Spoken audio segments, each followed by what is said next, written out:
Okay.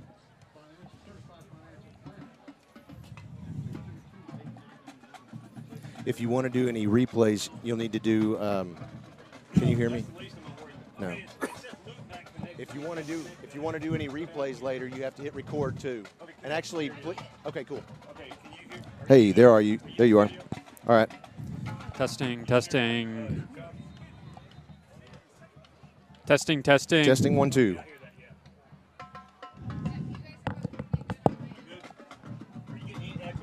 I'm not getting any. Not anymore. No, we're good. No echo.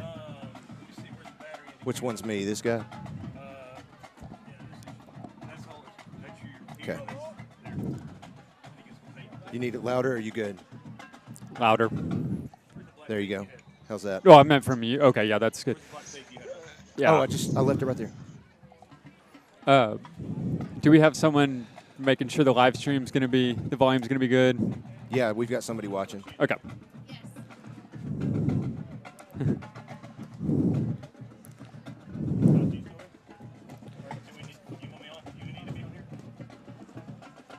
Are we good? Do you need to check volumes? Check, check, check. Check, check, check. The band is on the field. Okay. All right. That's for you in case you want to see it. Oh, thanks. That's for you. Oh, here's their roster. Okay.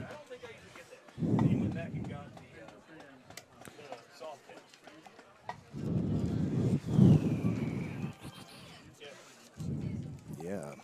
Phone. Here's that. So they can hear us. Well, Katie just said the volume is good. Oh, we're live. Hi, Katie. Give me a few minutes.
A stormy Friday here in Louisiana, folks. We arrived probably 3 or 4 hours ago, and we got totally and completely drenched on the way here, and just after we got here as well, right? It was ridiculous. We now have we're outdoors, by the way. We're unfortunately not in the cozy press box across the way. Yeah, that's right. So tonight you actually get this chance to see us. We are live in this. Surrounded by tarps. We're surrounded by tarps here in the camera. It's a camera pavilion, I guess, if you will. Let's go ahead and turn our attention to the field for the national anthem.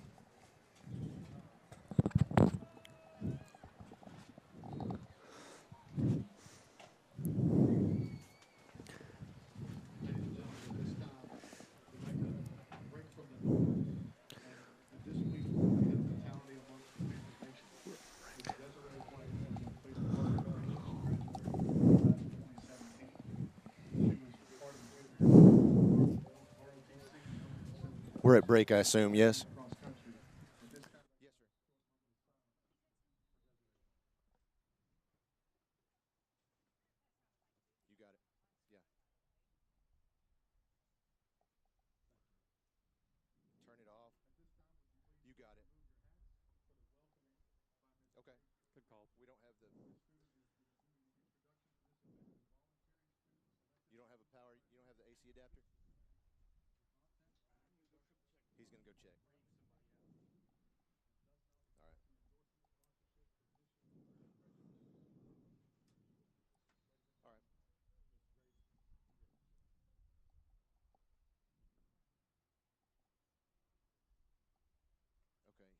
up off of YouTube too.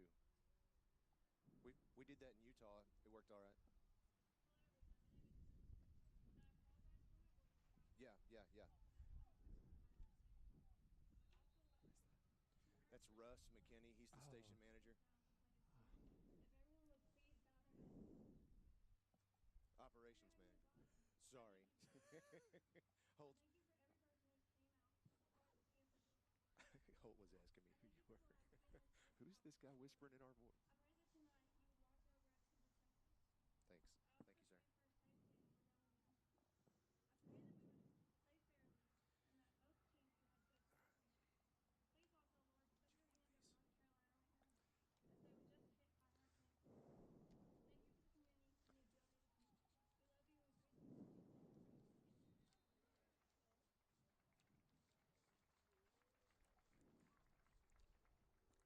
It is Pulaski Academy Sports, I think, is what it's called. But you can go to pulaskiacademy.org/PA Live, and you'll definitely have it. .org. Somebody's got. Oh yeah, there it is. Yeah, you're good. How's that crowd mic sound?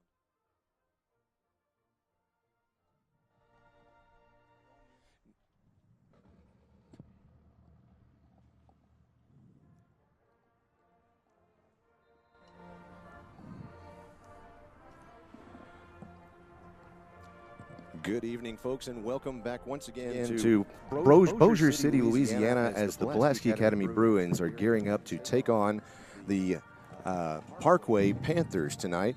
You know, looking back at last week, we had some incredible runs. Just to look at some of the stats here, we had, let's see, Fudashinkawa had 4 tackles for the defense. That was an incredible run there. We have also Braden Bratcher completed 72% of his passes for 319 yards against Harbor. His longest was 54 yards. You know, we had an impressive run, but of course this week we are looking to Parkway here in Bossier City. And of course last year, this is reminiscent of Parkway coming to Pulaski Academy last year, and we had ESPN in town. It was a big game, and one of the things that we saw was a team that was hurting. And we will not see that tonight. They were missing several of their starting players.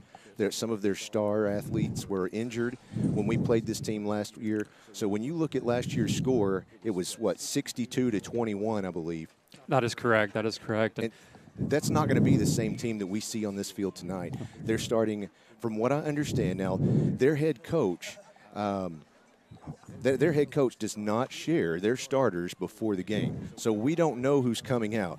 That's an interesting thing for us. So we're not used to that. So you're going to know who they are as soon as we do. But I expect that we see their star athletes, their starters that they plan to play.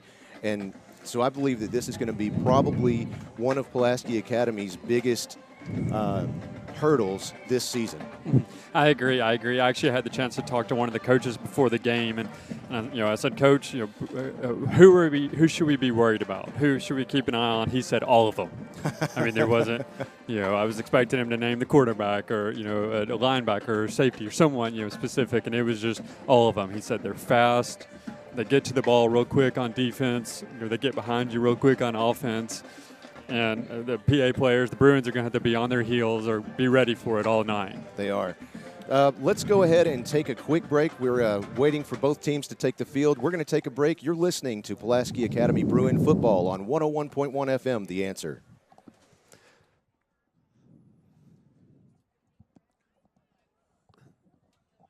Okay, let me see if I can get rid of that breathing. Let's see who it is. I think it's me. Okay, let me move this back. Can you still hear me okay, Zach? Should I turn the gain down or something? I'm not sure how to get rid of that. Okay.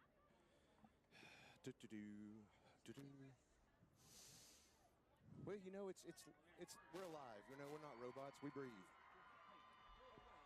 Pull it away. Okay. Okay. That's good. Thank you. Sure.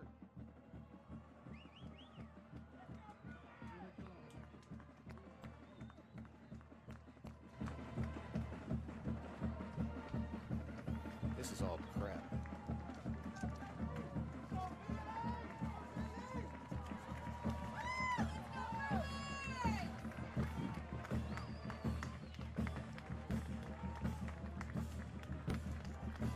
So for tonight, I've got offense, defense, and press. What's that? Tonight, offense, defense. Okay.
Welcome back to Bossier City. The Pulaski Academy Bruins here tonight to take on the Parkway Panthers. The team captains are getting ready to take the field tonight. Let's go ahead and look at some of the highlights from last week and just.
Perkins are tied for tackles for the team through 2 games. Those are 2 of our linebackers, starting linebackers. They've shored up the run defense pretty well and stayed on top of things and made sure they didn't pick up any big gains. So hopefully they'll be able to do the same thing here tonight as well. Absolutely, trying to pull up some of the statistics from last week. You know, that's coming in here and getting things set up. It was almost a torrential storm. I can't describe to you how crazy it was. It felt like we were in the middle of the hurricane about an hour and a half ago. We were out here, and you saw it earlier on the camera. If you're watching the live stream, we have tarps stood up behind us in this camera deck. It has a small roof over this camera deck, but we've got tarps all along behind us to try and block out any rain. We're probably expecting some more rain later this evening. We've got both teams out there. They've just flipped the coin. It looks like Pulaski Academy has won the toss and is elected to receive. They're going to be defending the goal on our left side. Let's take a very quick break, a short break, and we'll be right back. You're listening to PA Bruin Football on 101.1 FM, The Answer. I'm not sure if we can get a full 3 minutes in here, Zach. Who did? What happened? Yeah. Oh.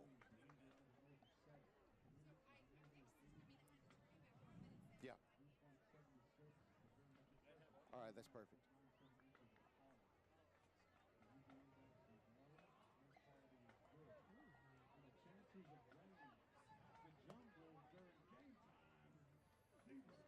Same as last week. Welcome back to Bossier City as the Pulaski Academy Bruins prepare to receive the kickoff from the Parkway Panthers. It is soggy. The field is quite wet. It is 79 degrees. It's cooled off quite a bit, but I tell you, the humidity is still it's still making it quite sticky out here. Overbearing almost. It's almost like you're swimming. It is. You know, I'm sweating up here. So let's get ready for some football. Looking forward to this game. It's going to be a smash-mouth football game, I bet. Well, it looks like they got Mason Kolb and Dylan Allison back deep to receive the kickoff. Good old Mason Cobb.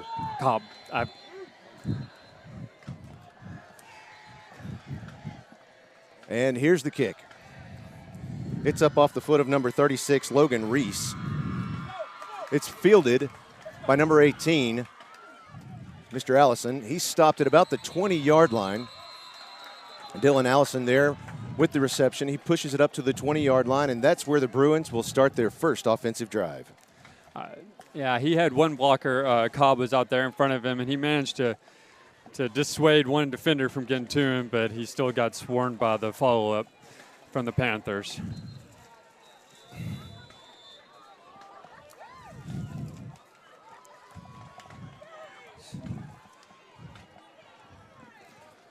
There's the snap.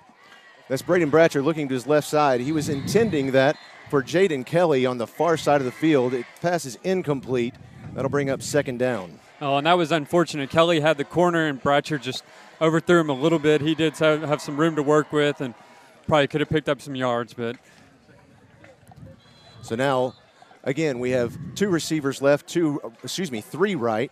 There's the snap to Bratcher. He's running around the right side of the field. He's looking. He's getting hit by defenders. He tosses the ball, just a short toss, about a 1-yard gain before Jaden Kelly is knocked out of bounds. That'll bring up third and about 9 yards to go for the Bruins. It's always good to have a safety outlet when you're scrambling like that, but it's unfortunate how close he was to the sideline because he did not have any room to run after he caught it. He had nowhere to go. Of course, that was just a dump pass, trying to get rid of it before he got sacked. So now he has Jaden Kelly behind him on the left side. There's a play fake. He's going to run around, looking to scramble around 2 or 3 defenders, and he finally gets brought down at about the 24-yard line of the Bruins by about 3 different defenders, including number 49. That's, number 49 is Cody Bickle of the Panthers. And they've just gotten into the backfield real quick, 2 straight plays. So now, again, we have 2 receivers left, 3 right. Here's the snap to Bratcher. He's looking to his left side. There's the pass right down the middle. Looks like it's complete to Henry. Hudson Henry with the reception at about the 34-yard line. That's enough to move the chains. First down, Bruins. Ooh, that was a very dangerous play because Henry was just barely beyond that first down marker. Lucky to pull that one off. Absolutely was. So now we have, again, 2 receivers left, 3 right. Here's the snap to Bratcher. He's looking down the right side, looking down the middle. There's the pass. There's a whistle somewhere. It's complete to Bruin number 5, J.D. White, and he runs up for about an additional 3 yards after the reception, and he's stopped at the Bruins' 47-yard line. Another first down for the Bruins. Well, they sent Contravius Morris, number 13, in on a blitz from the left side. I don't know what position he plays because fortunately, it's not labeled on our roster here, but the blitz got picked up. So now we have 3 receivers. Oh, and a flag before the snap. Let's see what they didn't like about that. False start on the offense. So that'll move the Bruins back 5 yards. They'll replay the first down. It'll be 1st and 15. You do not want to see that as soon as they started picking up momentum to march backwards in opposite direction you were heading comfortably at that point.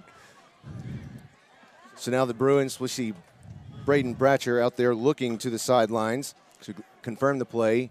He has Kelly out there in the backfield with him. There's the snap. He's looking down the right side of the field. He's going to scramble out of the pocket, and he's going to gain about 6 yards before being brought down by number 49. Again, that's Cody Bickle. He's obviously going to be someone to watch on the defensive side of this game. Well, Bratcher did a good job of tucking the ball in before he scrambled and managed to pick up positive yardage there. So now we have 2 receivers left, 2 right. Kelly behind, that's Woods back there. There's the handoff. That was a sneak up the left side. Not sure what happened there. Who was that? That's 21. That's Kelly. So he had both Woods and Kelly out there. I didn't even see him out there. It was almost a Wildcat-style play, but he had a man to the left of him and not in motion. So that pushed the ball up to the Panthers 41-yard line, enough to move the chains. Here comes first down. Oh, we have Woods playing quarterback. So there's the snap to Woods. He keeps the ball. He's going to run it right up the middle. Whoa, and he drops the ball at the 30-yard line. It's a scramble. We've got players coming from all different directions. The Panthers are jumping and rejoicing. They're claiming they have the ball. No, Hudson Henry comes up with the ball. No. The referee says no. That's a Panthers football from their own. And there's lightning. Yeah. I don't know if they saw it. We did. We definitely did. Yep. Azarius They saw it. So everyone is now going to leave the field. We're about to get some visitors up here. We certainly are. So now we're going to they're going to leave the field. No. Oh, no, we're not. The team is the team on the sideline was heading in, but they are not leaving the field. Let's see what happens. There's the snap to the Panthers.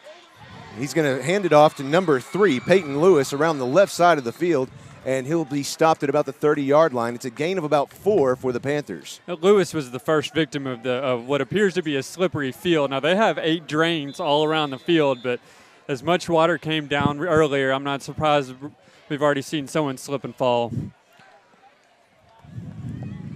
So now we have the Bruins ready to defend. Now we have the Bruins ready to defend against. There's the snap. Handoff to number, it's hard to see, number 6 there, Jamal Asbury.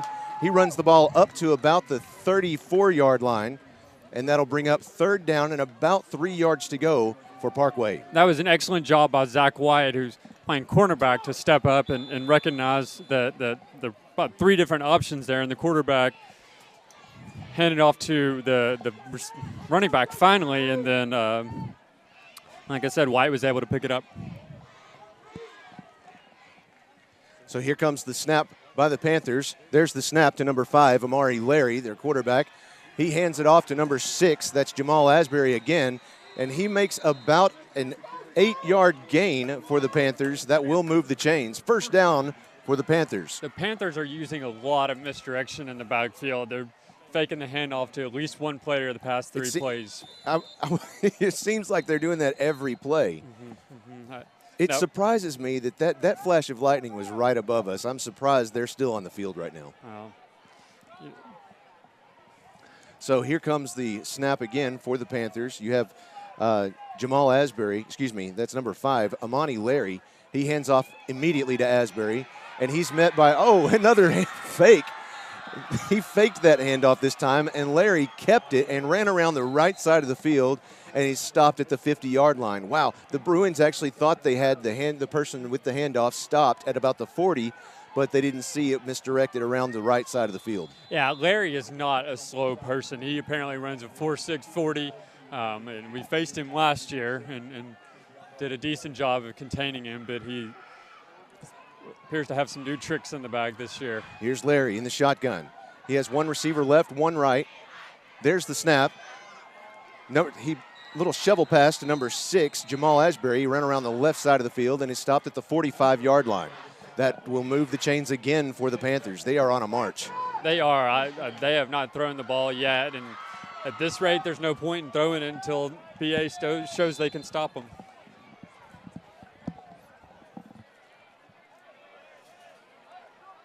Now here comes the next snap from the Panthers. You have number 5, Larry, in the shotgun position. There's the handoff to number 6, Asbury. He ran around the right side of the field. He stopped immediately by number 43, Grant Pino.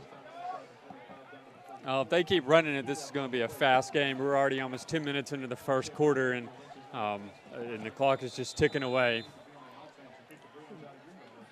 Looks like they're looking to the sideline, figure out the play.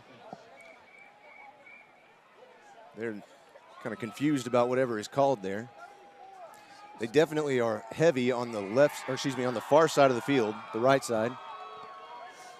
They're moving from right to left in front of us. There's the snap to number 5. There's a pass, and a flag comes in at about the 47-yard line. And we'll see what that was for. It looked like the pass was complete. Looks like they're going to move it forward. They're marching backwards. It's going to be a holding in the backfield on number, I believe, 52. Desrel Elof. He's listed as a defensive tackle, but he's clearly on the offensive side of the ball right now. So with 6 minutes, 9 seconds remaining in the first quarter, we are still scoreless, and looks like we're going to take a timeout. Let's go ahead and take a timeout with them. We're still scoreless here in Bossier City, Louisiana. You're listening to Pulaski Academy Bruin football on 101.1 FM, The Answer.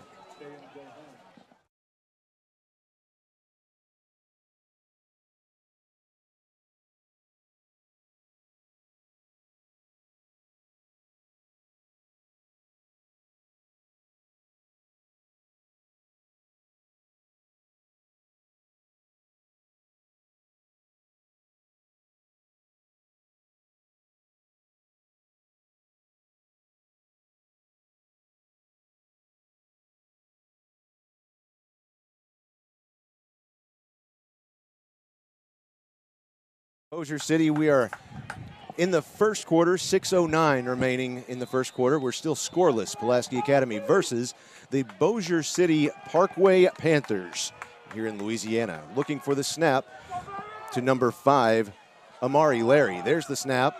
Larry's going to keep the ball, and he's sacked in the backfield by number 34 of the Bruins. That's Blake Titus, and the quarterbacks fumbled the snap, and then that bought Titus enough time to come around the left side and sack him from behind. That was excellent play by Blake Titus there to stay on top of the ball. So now we have 5:36 and counting in the first quarter, still scoreless. It's 3rd and 26. 3rd down and 26 yards to go for the Panthers from their own 37-yard line. And here comes the snap.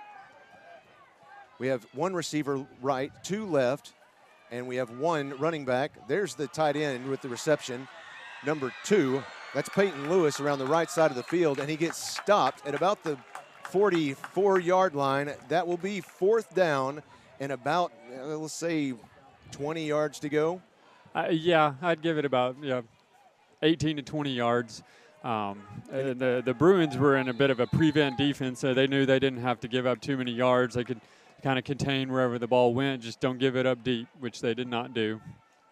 The defense for the Bruins tonight has looked strong thus far. Let's see if they can keep this up. So now we're going to swap it out. We have number 47 showing as quarterback. That's Adam Johnson.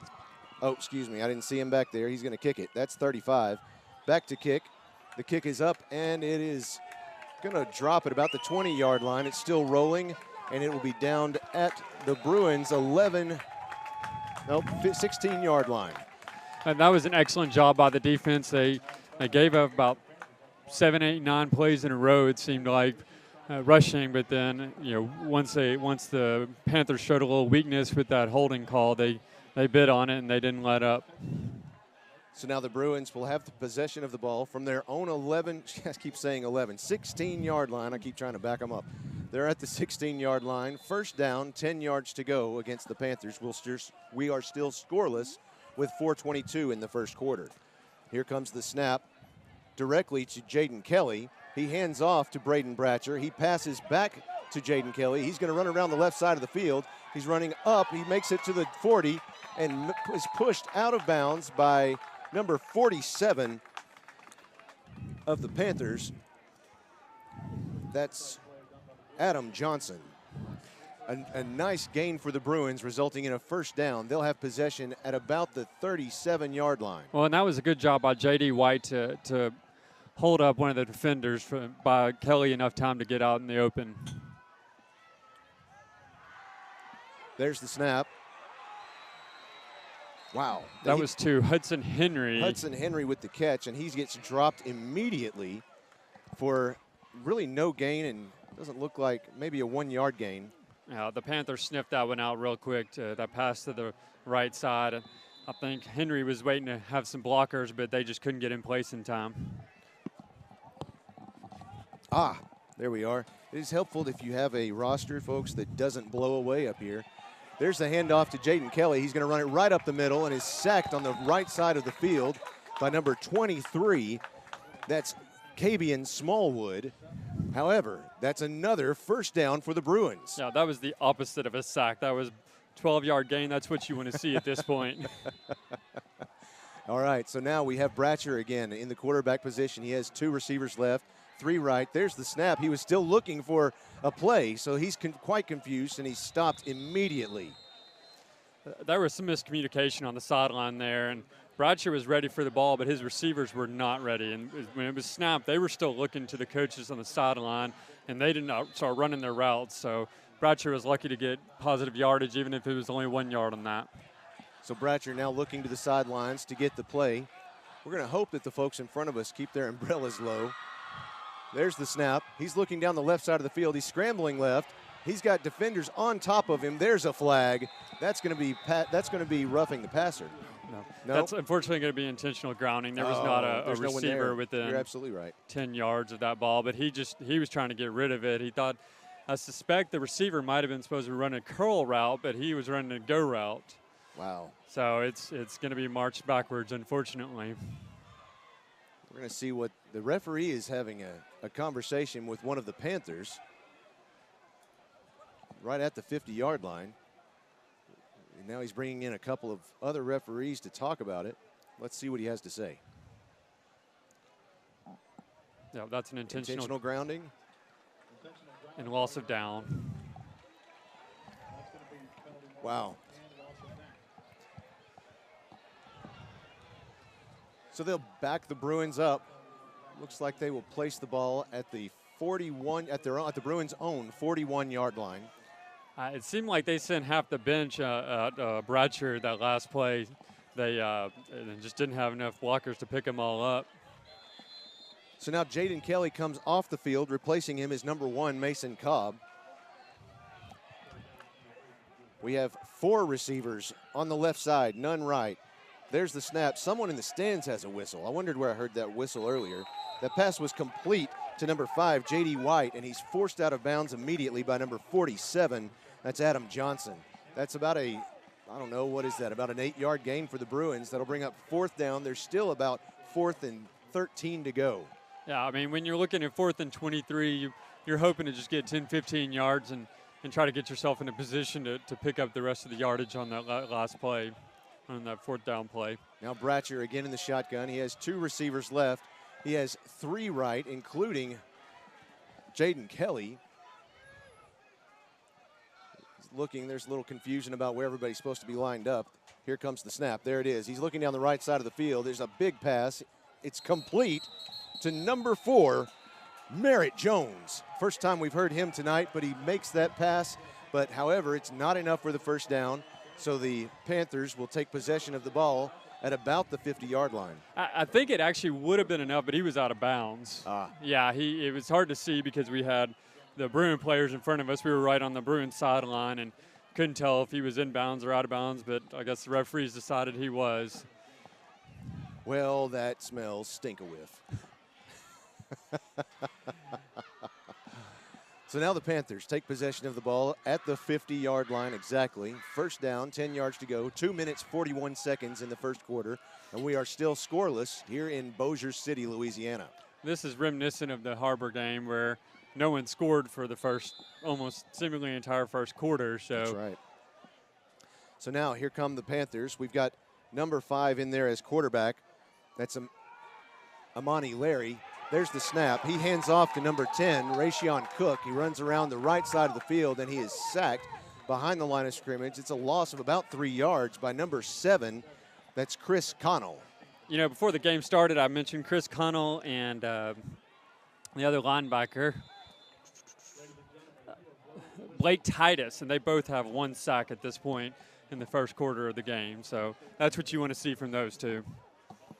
All right, so here comes the snap again. He has 3 receivers right, 1 running back. There's the handoff to number 2 this time. That's Elijah Barnett. And that was Chris Connell again on the tackle. Incredible. He's going to have a good night, it looks like.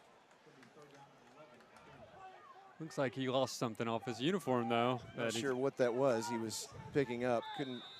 He's not tying anything back on, so might have been, I think it was his mouthpiece, actually. Hit him hard enough that he's gonna give that a little middle of the field cleaning. 136 The old and spit wash counting. your mom used to do with your hair. That's it. 132 remaining on the clock in the first quarter. We're still scoreless.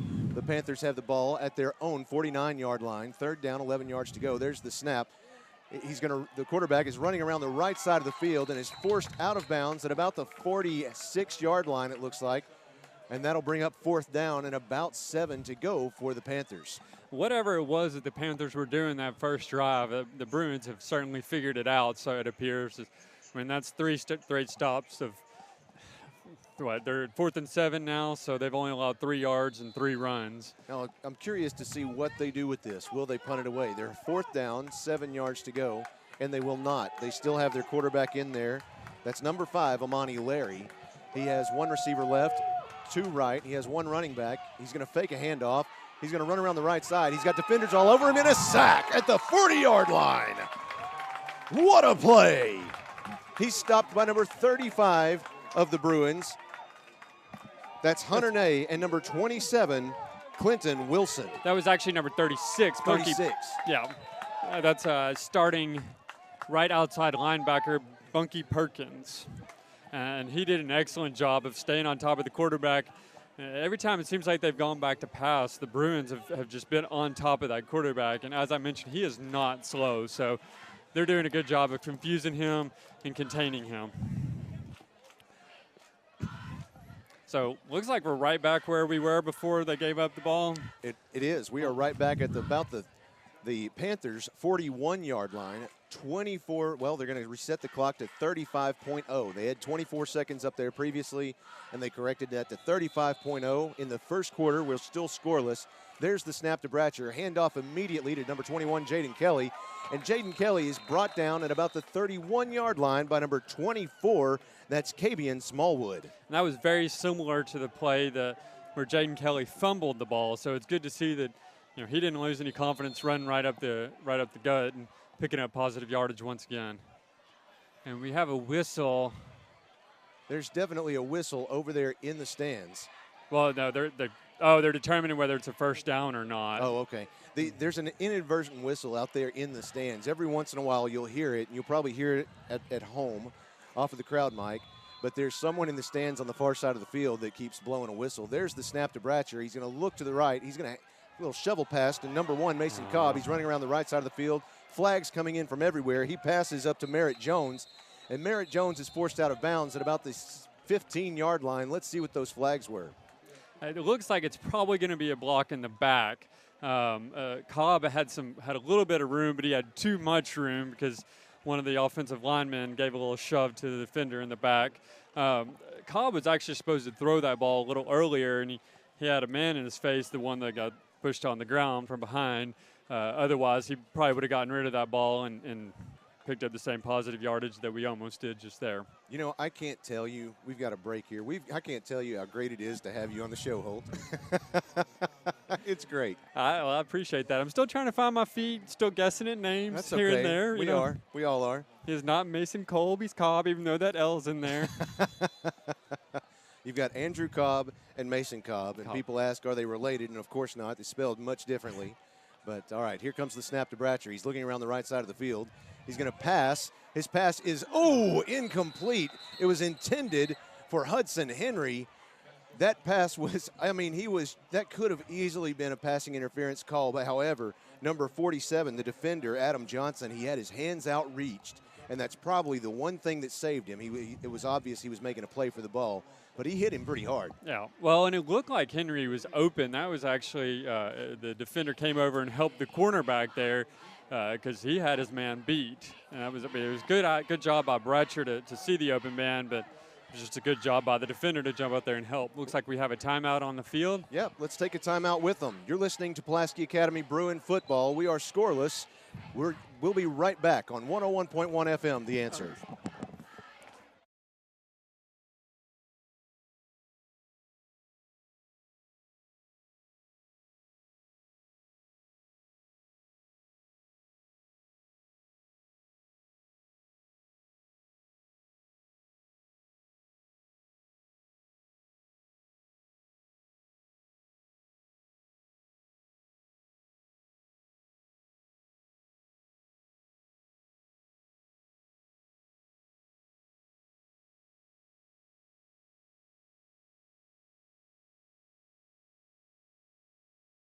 Here's the Parkway Panthers versus the Pulaski Academy Bruins. We're scoreless at the top of the second quarter. The Bruins have the ball from the the Panthers' 48-yard line. There's the snap to Bratcher. He's looking around the left side of the field. He's going to throw straight down the field. It was intended for number 5, J.D. White, but it's incomplete. White was open there, and Bratcher saw him, but he just underthrew him a little bit, and White slipped a bit on that wet grass and couldn't come up with it. It was the kind of play you need, and unfortunately the kind of play you want to come up with there, but we still got 3rd down and 28. 3rd down, 28 yards to go. Here comes the snap. We've got Bratcher in the shotgun. There's the snap. He's going to run around the left side of the field. He's looking to pass. There's the pass, and it's complete to J.D. White. He's forced out of bounds just as he completes the pass right at the 40-yard line, and that will bring up 4th down and about 20 yards to go still for the Bruins. That's one of the plays that the Bruins like to run a lot, where they roll out to the left or the right, depending on which side they're favoring. And that time he rolled out to the left and found a man, but didn't pick up as many yards as you'd like to see, but you take what you can get, especially Absolutely. When you're in their territory. So Bratcher in the shotgun. He has Jaden Kelly to his right. 2 receivers left, 2 right. There's the snap. He's going to pass it across to Jaden Kelly. Oh, and it's just off his fingertips at about the 42-yard line. So there is where the Panthers will take possession of the ball at the Bruins' 40-yard line. I'm not sure if he was going to pick up the 19 yards he needed, but he did have running space. Unfortunately, I don't know if Bratcher's having trouble holding the ball. It's very uncharacteristic of him, because that's 2 passes out of the past 3 where he just was not on target. Overthrowing the first one, underthrowing the second one. I got to tell you, this band over here is incredible. Yeah. They are a strong, loud band, and it's probably because of their incredibly large brass section. But it's a little unusual to not have a glass in front of us either. That's true. That's true. That's probably what caught my attention, is we're right out here with them.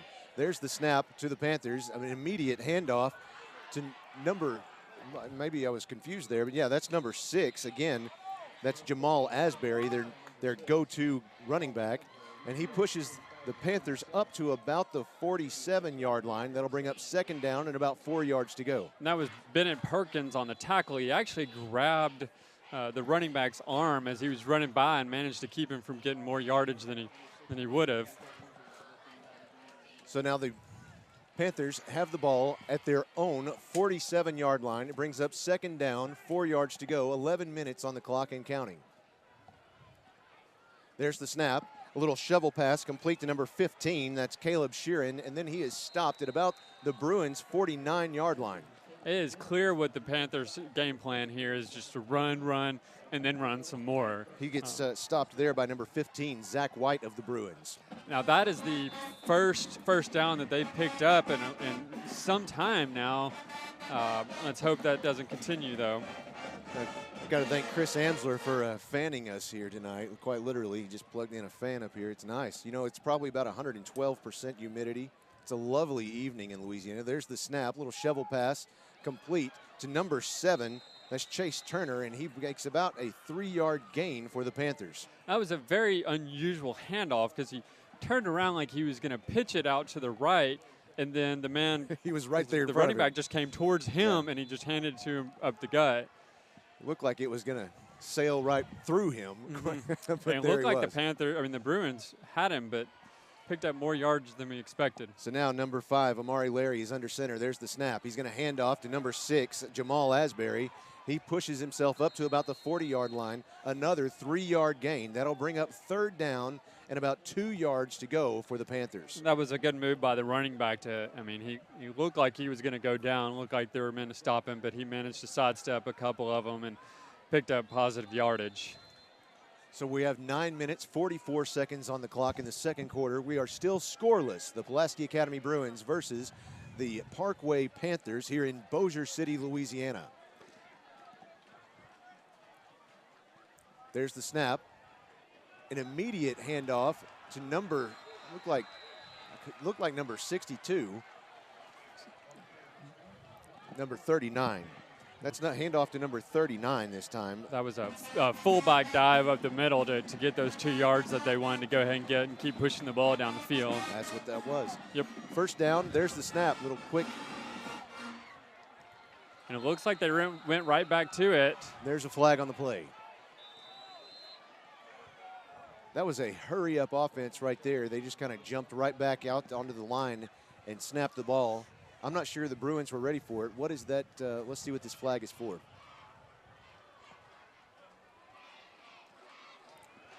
Got a personal foul against the the defense. Face mask. Yeah, it's a face mask. It was a bit of a, not a scrum, but there were a lot of players moving in the very middle of that pack, and I guess someone got their hand where they weren't supposed to. So that will move the chains and the ball. And that's going to put the Panthers, for the first time tonight, in the red zone. They'll have the ball at the Bruins 19-yard, excuse me, that's the 14-yard line. First and goal. First and 10. Oh, and it looks like they just ran it straight up the middle again. I couldn't see who the handoff was to. They are quite, you know, the way that they snap the ball, they kind of collapse on each other. Yep. But that was number 39 with the stop, Zach Terry. Oh, with the carry. That was number 39 with the carry. Victor Clark. And that was number 2 running to the left side. It looks like he got number 36 picked him up. That was Bennett Perkins again. He seems to be doing a good job of covering in the outside and blocking off the corners. So from the 8-yard line, that brings up third down, 6 yards to go for the Panthers. There's the snap. He's going to hand off to nope. There were 2 fakes in that play. And again, they ran it right up the middle. I'm not sure they made a gain. If they did, it was about 1 yard. And there's going to be a timeout on the field. A timeout by the Panthers. That was an excellent job by Blake Titus to almost a shoestring tackle. It was the defender tried to go over him, and he just grabbed onto his feet and kept him off balance, and Fender went down into the pile. Let's go ahead and take a timeout with them. You're listening to Bruin Football. We are still scoreless, 8:19 remaining in the first half. You're listening to 101.1 FM, The Answer.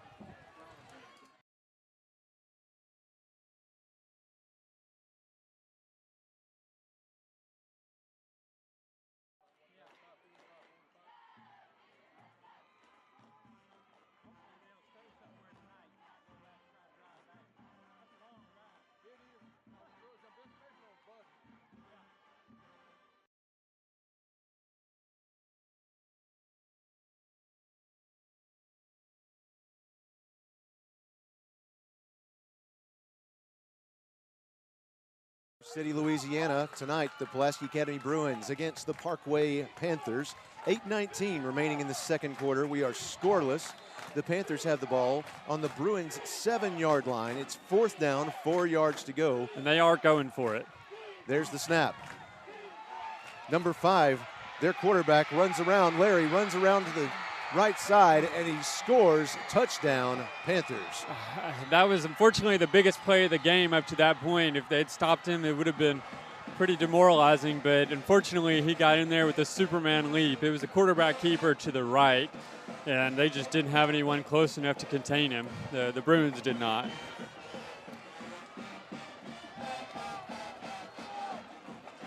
So it looks like they're going to be going for the extra point here. No 2-point conversion attempts for the Panthers. Number 30 out to kick the field goal, attempt the field goal. Luis Espino. And prior to the snap, there's a flag on the play. Yeah, we did not get any clarification on pronunciations for the opposing team. So if we butcher these, we apologize in advance.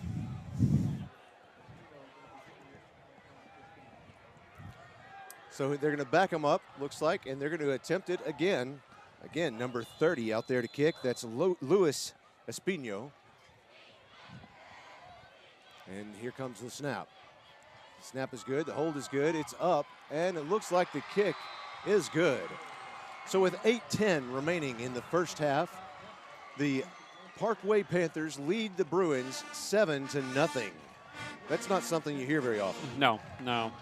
we have yet to see the Bruins behind this year. So, I mean, there was one point where the other team got close to tying them.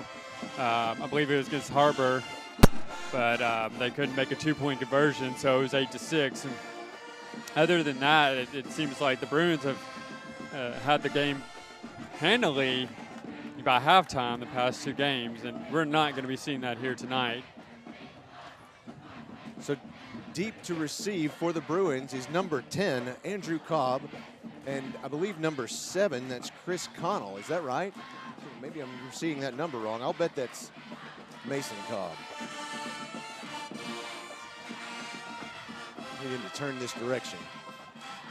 Yeah, the Bruins are wearing the gold numbered jerseys, so it's kind of hard to see, especially now that the bright lights are on them and the sun is set. And there is the kickoff, or the kick. Looks like it's received by number 18. That's Dylan Allison. He runs around the left side of the field, but is met before he turns upfield. And so he is stopped at about the 8-yard line. There were 4 defenders just waiting for him there. I'm not sure what happened in the blocking. It's unfortunate. You don't want to start off that deep in your own territory. He looked quite dazed and confused when he came up after that tackle. Understandably so. Be sure to stick around for halftime today, folks. I've got a great interview set up with one of the faculty members in the upper school. That's Bill Toppich. He's just finished his 2nd book about Pakistan and the Al-Qaeda. He's going to talk to us about his senior thesis class. That's right, you heard me right, senior thesis. There's the snap to Bratcher. He's looking down the left side of the field. His pass is complete to number 5, J.D. White, and he is brought down after the catch at the 25-yard line by number 47. That's Adam Johnson once again on the defense. That'll move the chains. First down, Bruins. Well, and Bratcher's had a couple of people open and just had some missed throws earlier, so it's not surprising them to see go back to that same play. Bratcher hands off to Jaden Kelly, who runs up the middle, and he's tripped up. He falls right at the 40-yard line of the Bruins. Another first down. He gets tripped up by number 13. That's Kentravius Morris. That was an excellent job running to the right. He saw an opening and went for it and picked up that positive yardage that you want to see, especially down 7-0. With 7:41 and counting on the clock in the first half. There's the snap. Handoff again to Kelly. He runs around the left side of the field. He's looking. He goes back to the right side, but nothing giving. And he's stopped by number 24. That's Isaiah Robinson of the Panthers. It was a little dangerous attempt to try to go back to the other side of the field, but luckily he didn't lose the ball. Fortunately, he did not pick up any positive yardage. 7:13 on the clock. Panthers lead by 7-0 against the Bruins. The Bruins 2nd down, 8 yards to go from their own 41-yard line. Here comes the snap to Bratcher in the shotgun. He has 2 receivers left, 2 receivers right, 3 left. There's the snap. He's looking straight down the middle. There's the pass. It's complete to number 40. That's Luke Witham. He did a good job of picking up 2 or 3 more yards after the catch there. He had a man on top of him, and he just kept pushing on and bulldozed forward and put the Bruins in better position. He gets stopped by number 13, Kentravius Morris, and number 39, Victor Clark. That'll bring up 3rd down, 3 yards to go for the Bruins from their own 46-yard line, 6:25 and counting on the clock. Here comes the snap. Motion by Allison. Oh, there's a little shovel pass to Kelly, and he's brought out of bounds at the Bruins' 45-yard line. It's a gain of 1. That was number 9, Ted Nellums on the tackle. He did a good job of not falling for what was a bit of a trick play by the Bruins there to fake the pitch and then hand off to a man in motion coming from right to left. Trying to feed them some of their own medicine. Mm-hmm. So now there's whistles. Let's see what's going on here. He says, hang on, that clock's not right. He ran out of bounds. We got to stop it at 6, I think is what they're saying. Or, no, they're just going to call a timeout. An official timeout. Well, now it looks. What was that? Looks like he's on the horn with the clock operator right now, try to get it fixed. Yeah, it's an official timeout just to check and see where was what's going on with the clock. So we'll just keep it right here. You can probably hear it on the radio. I'm sure you can see it on the video stream. We've got quite a crowd here tonight, which, you know, if you had seen the weather out here about 3 hours ago, you would not have guessed that this would be the case. We've got easily a couple of thousand folks here tonight. Even 10 minutes before the game, it wasn't true. that crowded. I think everybody was waiting in their cars for this one to get started, and maybe the rain would stop. But you've got Bruin fans on their feet. You've got a very packed house on both sides of the field. A great band playing. 5:56 remaining in the first half. The Bruins 4th down, 5 yards to go from their own 46. There's the snap to Bratcher. He's looking down the left side. Pass is complete to Kelly, and he makes it out of bounds at the Panthers' 48-yard line. First down, Bruins. He's stopped by number 24. That's Isaiah Robinson of the Panthers. Well, once again, Kelly was his third option. He had a couple of receivers running up the middle and looked off them that didn't have anything there and found Kelly to the left side for just enough for the first down. So 5:46, 1st and 10 for the Bruins. Handoff to Kelly. He's going to run around the left side of the field, pushed out of bounds at the Panthers' 41-yard line by number 13, Kentravius Morris. And this is what you want to see, moving the ball in the air, moving it on the ground, just have a nice mix, keep them off guard. You know, I'm always amazed when I see positive yardage. More lightning coming off in the distance on our right side. Doesn't look like the officials are too worried about it. 5:39 on the clock, 2nd down, 3 yards to go from the Panthers' 41-yard line. The snap to Bratcher. Bratcher is covered up and sacked in the backfield at the 49-yard line by number 9, Ted Neelums. That one hurt. Yeah. I mean, Bratcher just didn't really have a chance to get comfortable in the pocket. He was, had maybe a second to try to find a receiver and just couldn't do it in time. Before he knew it, it had collapsed and he went down. So here comes the snap to Bratcher. He's got 2 receivers left, 3 receivers right. There's the snap. He's going to pass down the right side. It's complete to Henry. Henry scrambles out of a tackle. He scrambles out of another one, and he's stopped finally at the 30-yard line, and there's a flag on the play. I'm afraid they're going to get Nate Cumming for holding there. Henry had a bit of running room, a bit more than we would have liked. Adam Johnson on the stop in that play. Let's see what that penalty is. Yep. Yeah, that's holding against the Bruins. Yeah, that was Nate Cumming out there. Unfortunately, he, was doing what he's supposed to do, which is get in front of his man. And he did what he wasn't supposed to do and grab onto his jersey, and that negates a positive play there by the Bruins. So that'll back the Bruins up to the Panthers' 44-yard line. 4:55 remaining in the second quarter. Actually, 48-yard line. Excuse me, thank you. 48. No, they've got it on the 44. Oh, okay. So apologies. The one of the markers is on the 48-yard line. Yeah, so he's got that. We've got 3rd down, 6 to go, 4:41 on the clock.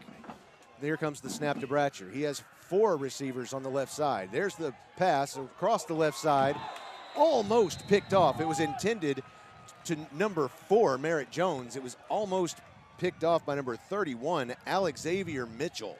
Yeah, that was a very dangerous pass there by Bratcher. And, I mean, Jones was there, and he was open when Bratcher saw him, but he was almost not open when the ball got there.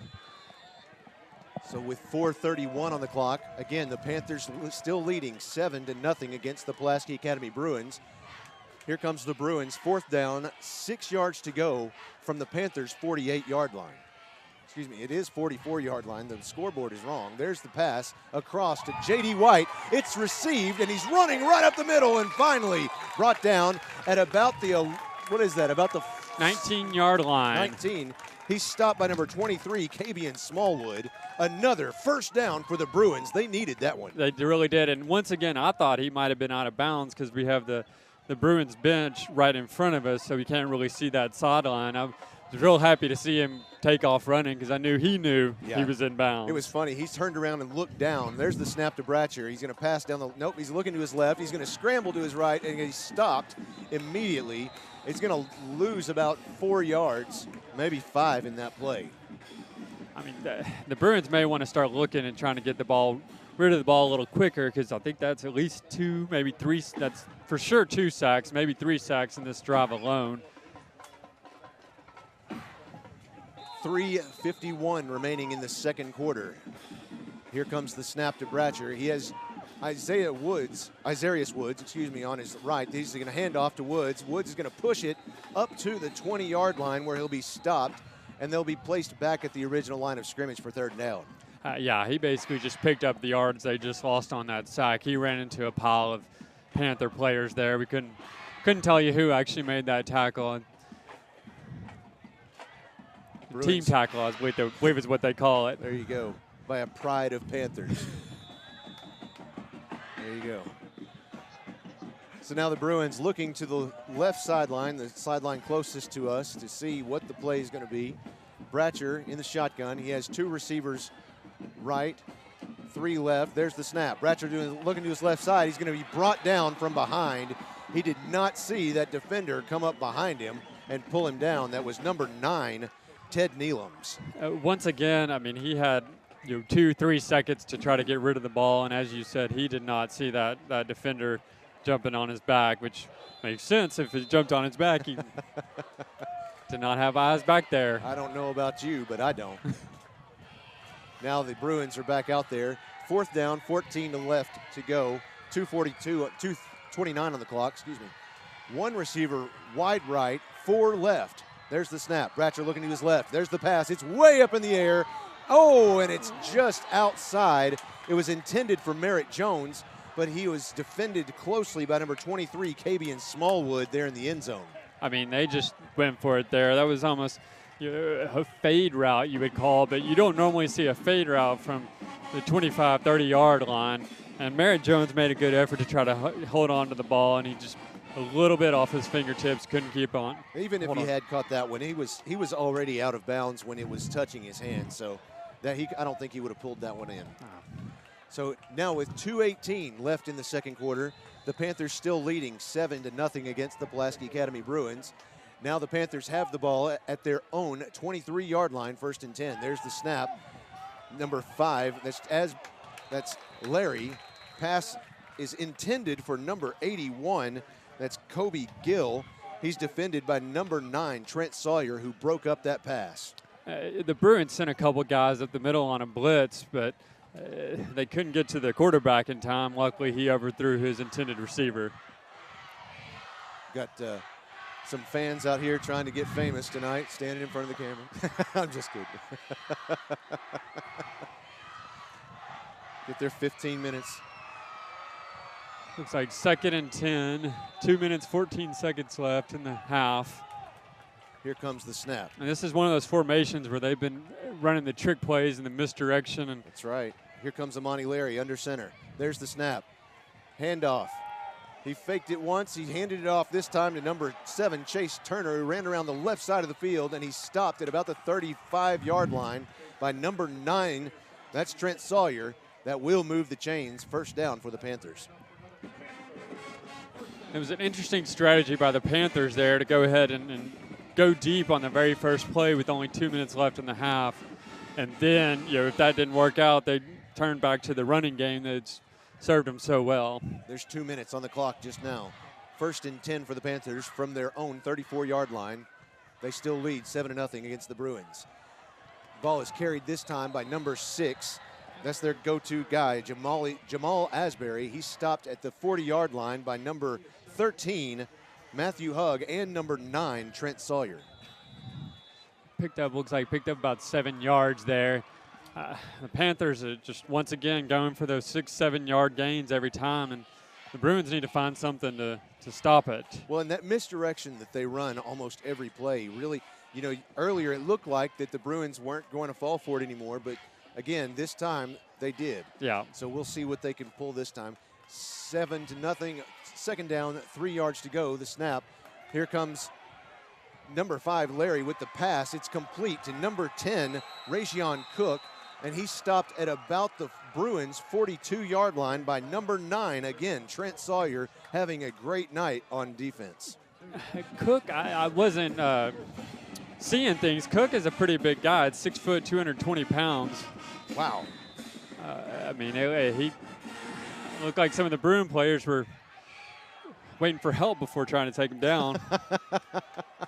Just under 1 minute remaining in the first half.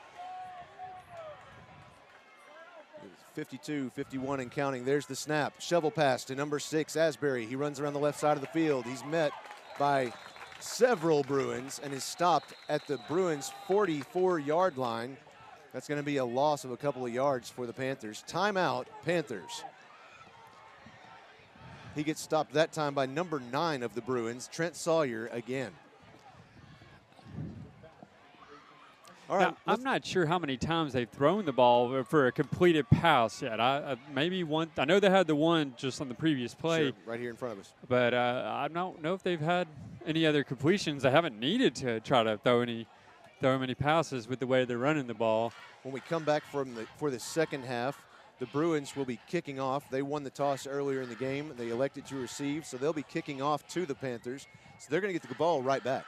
Well, it'll be interesting to see what the Panthers try to do here. I mean, the ball's nowhere near close enough to try to attempt a field goal. However, the kicker on that extra point, he had no problem with the penalty after they backed him up. He had no problem hitting that. No, field goal. I mean, it went clear through and beyond another 20, 30 yards.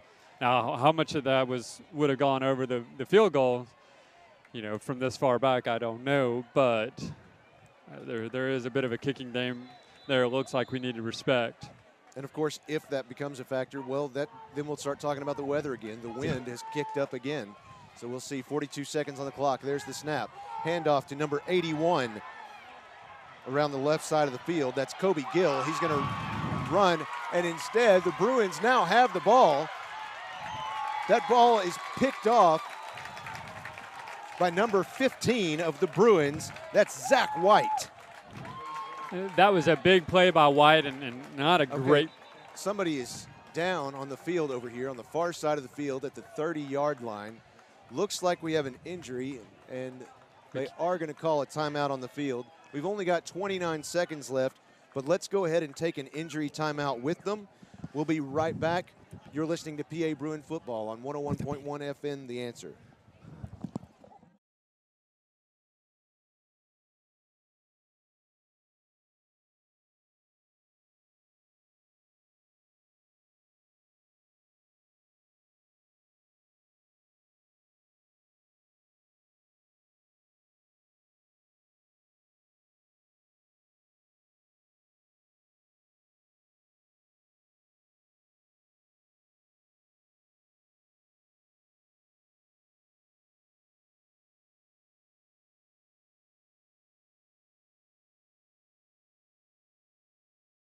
City, Louisiana, the Pulaski Academy Bruins taking on the Parkway Panthers. The Panthers currently leading this game 7-0. We want to thank Ortho Arkansas for sponsoring that injury timeout. Looks like the player was helped up and walked over to the sidelines on his own power, so he's going to get checked out. I think he's going to be all right, though. That's always good to see. Yes, yes. So now the Bruins, just after that last play, have the ball at their own 34-yard line. 1st and 10, there's the snap to Bratcher. He's looking to his left side. He's going to pass it. It's complete to Nate Cumming, who is sacked in the backfield hard. The fans do not like that one. They don't appreciate it.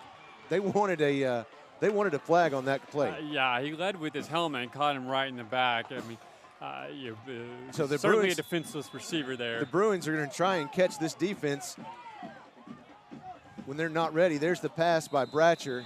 He was caught in the backfield himself after throwing the pass. They were trying to get that play off as soon as they could, but that is the end of the first half.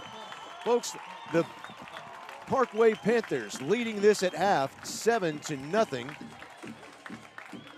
7-0. Let's go ahead and take a break. We'll come back with our halftime show. We've got, nope, that's the first half. I've got Chris trying to argue with me. That's all right. It's the first half. We've got the scoreboard operator. They're kind of falling asleep up there on the job. But let's go ahead and take a break. We'll be right back. You're listening to Bruin Football on 101.1 FM, The Answer.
Half here, but right now I have one of our great faculty members from the Pulaski Academy Upper School, Bill Toppich.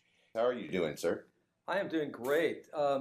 We're off to a fine start at Pulaski Academy, obviously both athletically and academically. This is one of our strongest senior classes, I believe, in my 26 years at the Academy.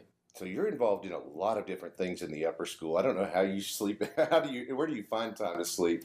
But you've got the thesis class. You've got a number of different classes going on. But in addition to that, you've just finished your second book, and you also coach the tennis team. You've got a lot going on. Well, I think staying busy is a big part of being at Pulaski Academy, and then we wear a lot of hats. And the tennis program, right now, it's one of our strongest teams ever. We are trying to get to, we're always one behind Kevin Kelly, but we're trying to get to our fourth straight boys state championship. And I think we're favored in 4A for that. And also our girls team, very young but very strong tennis program for the girls. And I think we're going to be in the running there at the end, off to an undefeated season thus far, with about 4 matches left to go before we head into conference tournament and state tournament play. That's exciting. I know that's got to be rewarding to see those students kind of progress and gain those wins throughout the season and through over the years as well. Yeah, it's been awesome. We have Foster Rogers, one of the top players in the Southern United States, playing #1 singles, and I think he could play, major college tennis. And we've produced so many players over the years that have played college and that will continue to play college tennis down the road. So that's a great testament to our program and to Pulaski Academy in general. Let's talk about the academic side of your life for a while. Tell me about the thesis class. I know that I've heard a little bit about it. I know that it sounds really exciting. I wish they had one of these classes when I was in high school. So how does that work? What do you do? Well, the students choose a topic that they're interested in. It could be anything from steroids in sports to topics related to psychology, economics, history, politics.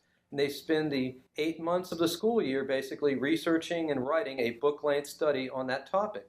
Now, some of the books on average range from the 50 to 60 page length and all the way up to 135 pages, our longest project ever. Wow. But this year is a banner year. We started off, with thesis with just a handful of dedicated students 16 years ago.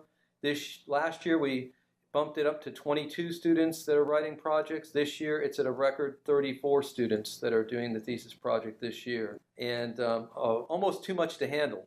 But we've just got one of the finest senior classes, I think, in school history, topics related to the changing nature of the music industry in America.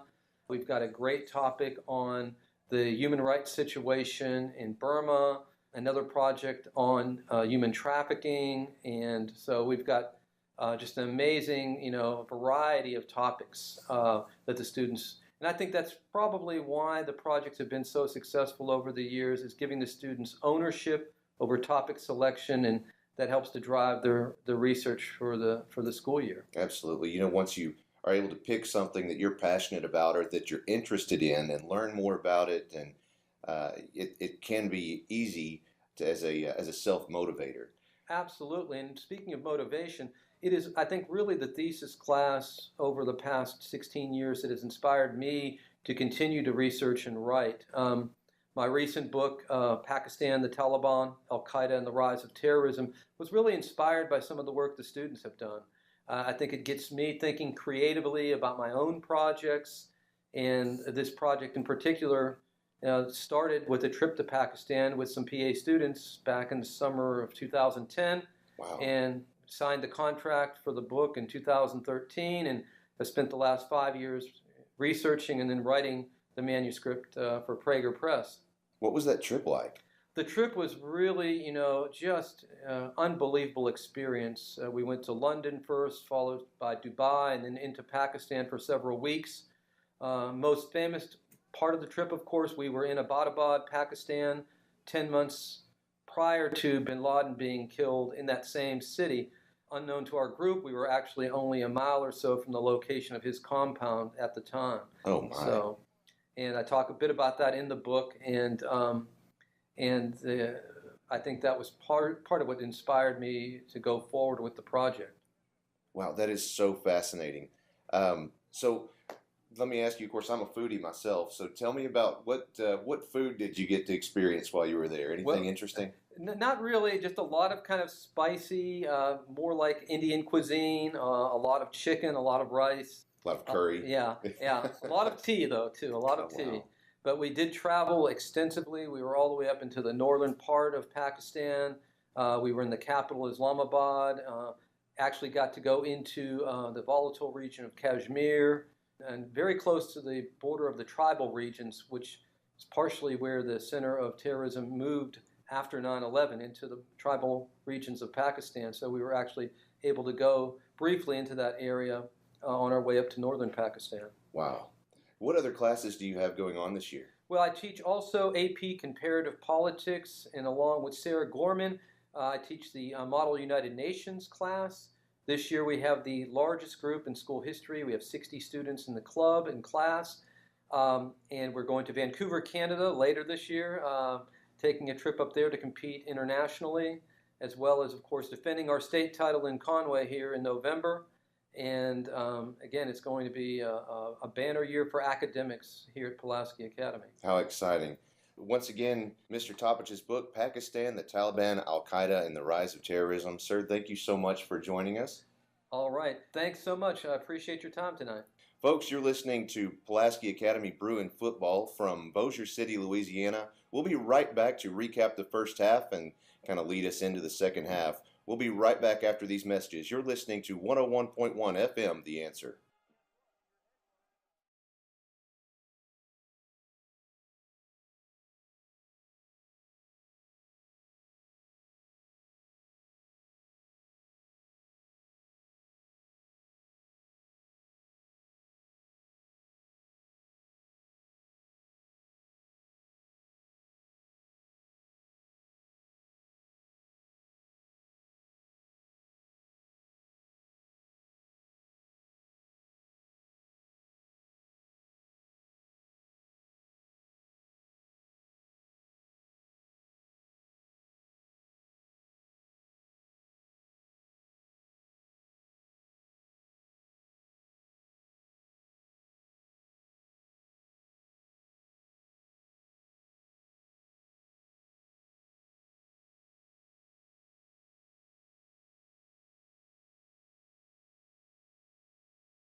Louisiana.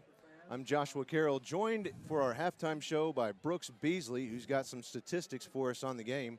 Brooks, this has been an intense game. Just as I thought at the beginning, the Panthers have not been an easy opponent for the Bruins. No, they certainly haven't.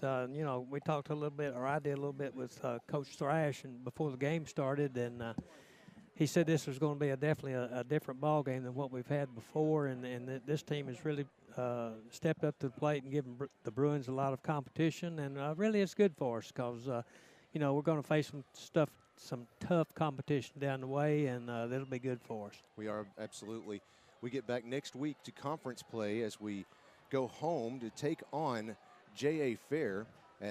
We'll be at Pulaski Academy, our first home game in a while. So why don't you go ahead and give us we've got 2 minutes remaining on the clock before the teams come out to warm up again. Give us a quick recap of the first half. I'll give you a quick rundown. So far, the Bruins have had 5 possessions in the first 2 quarters. Started out, definitely they've been playing on their own end of the field. We've had to have drives of 80, 44, 41, 90, and 66. So they haven't, had a real, only one that's been where they could have possibly scored on the other side of the field was the 41-yard line of the Panthers tonight. In the passing category, Braden Bratcher is 13 of 20, and he has a total of 110 yards. That's quite a bit different than what we've had in the first other 2 games that we've played. The receiving, John David White has 6 receptions for 63 yards. He's the big one for the first half. And Andrew Cobb has 1 reception for 5. Jaden Kelly, 4 receptions for 31 yards. And then Hunter Henry, he's not having quite a night that he had like last week, but he has 2 receptions for 11 yards. So, and then in the rushing category, we have 14 rushes for 74 yards. But one of the big problems here is we've had Braden Bratcher's been sacked 3 times, I believe, for about a minus 12 yards. So that's really hurt the rushing offense. Well, and it's probably hurt him. I'm sure it has. You know, those big guys falling on top of you, it's not fun at all, I know. But he's had 6 carries for minus 4 yards, and for a total, a couple of times he had 1 gain for 8 yards, 1 for 6. And so anyway, he's ended up with a minus 4 yards. Let's see. And the next one is our big bell cow in the first half. Rushing the ball is Jaden Kelly. He's had 6 carries for 66 yards. And then we have Azarius Woods. He has 2 carries for 12 yards. But one aspect here of his in the first half, and I think in the first quarter he had a fumble. And I think the Bruins were well on their way to possibly going on and scoring. But with that fumble, that negated that. So altogether we have 184 yards of total offense, is way down from what we've had in the first 2 games. So the teams are going to come back out now and warm up. We've got 3 minutes placed on the clock for them. Let's go ahead and take a look at some of the scores around 5A Central. We have Rogers tonight taking on Little Rock Parkview at Parkview. It's currently Rogers leading Parkview 21-13. Then we have, also in 5A Central, Sheridan versus Whitehall. We don't have an update on that game just yet. We have Little Rock Christian taking on Greenbrier. Get this score: Little Rock Christian 49, Greenbrier 0. Oh my goodness! That's at halftime. So that's wow. That did not expect that game to be the blowout that it apparently is. I guess they'll definitely have a sportsmanship rule on that one in the second half. No doubt. We have also Little Rock Fair taking on Little Rock McClellan. We don't have a score on that one just yet. We have Bologna currently trailing Beebe 14-20. No surprise really there. Also Little Rock Mills 0, Maumelle 28, another one with no surprise. So that's just some scores around the 5A Central. Again, we're listening to Pulaski Academy down here in Bossier City, Louisiana, taking on the Parkway Panthers. The Panthers lead 7-0. Let's go ahead and take a quick break, and we will be right back here kicking off the second half of tonight's game. You're listening to Bruin Football on 101.1 FM, The Answer.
City, Louisiana, the Pulaski Academy Bruins currently trailing the Parkway Panthers 7-0 as we have just seconds remaining in halftime. Both teams are already back out here on the field. I tell you, it's been a soggy evening.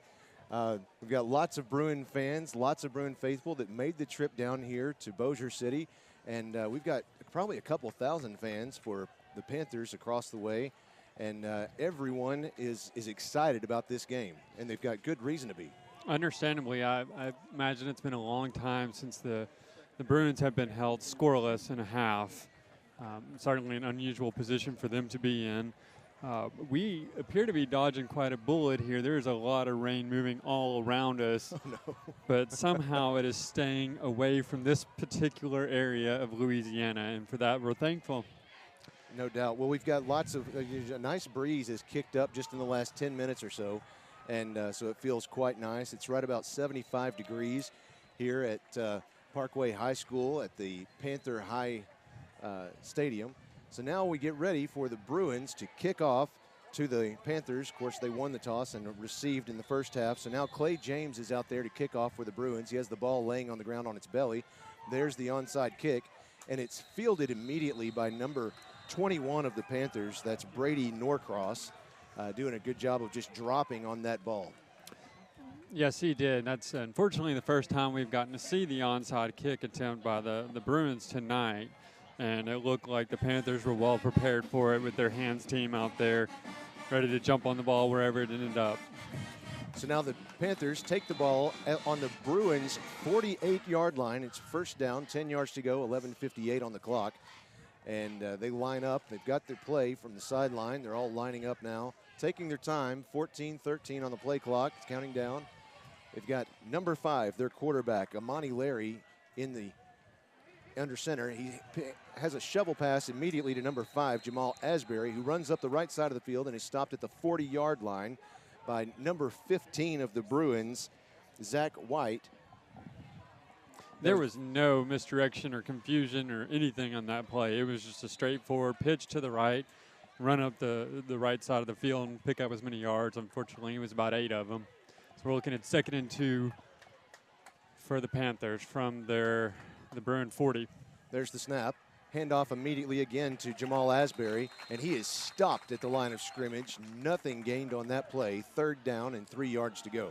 There were about 3 Bruin defenders that jumped on top of that. That's what you want to see with a short down range where they're trying to pick up 2 or 3 yards. I would not be surprised to see them try that fullback dive up the middle where they just hand it to the biggest man, the fastest man they can find, and just send him up the gut. So now the Bruins looking to defend against a 3rd down conversion. They only need 2 yards to get this one. Here comes the snap to Larry, who's under center. He fakes a shovel pass, but this time the Bruins don't bite, and they get the sack in the backfield. It's a loss of about 5 yards for the Bruins. He's stopped by number 29. That's Richard Griffith with the stop. Well, and that was Elijah Barnett. That was he's a senior, 5'10", and 195 pound. That's about what you want to see in a fullback at the high school level. And that's what they tried to do. He just tried to give it to him and send him straight up the middle, and the Bruins were on top of it, thankfully.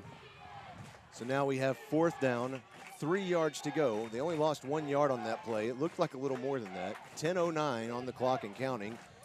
Number 5 this time, Larry in the shotgun. He hands off again to Asbury, runs around the left side of the field, and he is stopped immediately by number 14 of the Bruins. That's Jake Terry, a massive young man. Did I see a flag? No, but they gave him the first down. Am I seeing that right? That's what it looks like. What are we doing? There is a flag out there on the far side of the field. Let's see what happens here. There's a flag out there at the 40, about the 43-yard line. No, it's about the 37-yard line. They're going to talk about it. The referee says unsportsmanlike conduct against the Bruins. First down. I don't, wait. He said, he said unsportsmanlike conduct against the Bruins. First down, Bruins.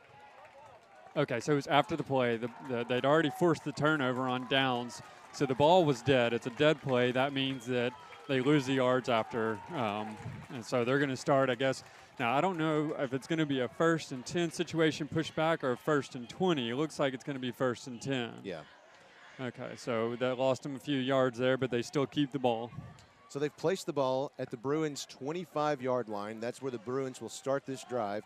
Bruins still trailing the Parkway Panthers 7-0, 9:58 remaining in the 3rd quarter. Braden Bratcher is in the shotgun position. He has 3 receivers to his left, 2 to his right. There's the snap. He's going to run around the left side of the field. He's going to pass to the left. It's complete to J.D. White. J.D. White is stopped by number 9. That's Ted Neelums. He's been a great defensive asset to the Panthers tonight. That was a good job by White, making a defender miss, picked up 3 or 4 more yards after the catch.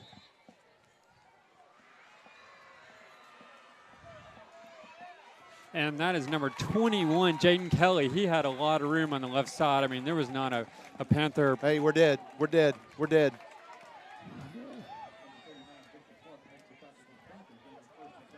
We're still on. Okay, I'm sorry, folks. Just to let you know what happened, we just lost some power up here. But looks like we're still on the air, so we're going to keep talking. Here's Braden Bratcher with the snap. He's going to look down the left side of the field. Intended that pass for Henry. It hit his left hand, but he could not make the catch. It was number 24 of the Panthers on the defense there. That's Isaiah Robinson. And, of course, he's stopped. He didn't get the pass, so now it'll bring up second down, 10 yards to go from the Panthers' 46-yard line, 9:31 on the clock. Panthers still leading 7-0. There's the snap to Bratcher. He's looking down the left side. The pass is complete to Henry. Henry jumps over one defender and is forced out of bounds by number 13, Kentravius Morris. And that's what you want to see. Bratcher's getting rid of the ball quicker. He's finding the man quicker. Got him the first down. So now the Bruins got the first down from the Panthers' 31-yard line. 9:27 remaining on the clock in the third quarter. There's the snap to Bratcher. Lots of time back there. The defense didn't want it. There's the pass. It's complete to Kelly. Kelly's going to run to the 15-yard line. He stopped at about the 14 by number 31, Alex Xavier Mitchell. That'll move the chains again. Another first down, Bruins. That was an excellent job by Kelly, finding some running room on the left side, and Bratcher finding him over there. He just kind of dumped the pass to him. It was almost like an inadvertent running back screen. So now the Bruins have the ball at the Panthers' 14-yard line, 9:06 on the clock. First down, 10 yards to go. Here comes the snap to Bratcher. He's got Kelly in motion on the right side. He's going to keep the ball. Bratcher running up. He's at the 5. Touchdown, Bratcher! What a play! I don't know if it's possible for a receiver to call an audible, but J.D. White looked to the sideline, did something, made some sort of motion, and then he was the man that picked up the final defender and allowed Bratcher to run in the end zone. That was great play by J.D. White, great play by Bratcher to just take off with it up the middle. Either way, looks like the Bruins are going for the two-point conversion with 8:55 on the clock. There's the snap to Bratcher. He's running to his right. Oh, and look, it's actually number 4. That's Merritt Jones with the carry. And the extra point attempt, that two-point conversion is good.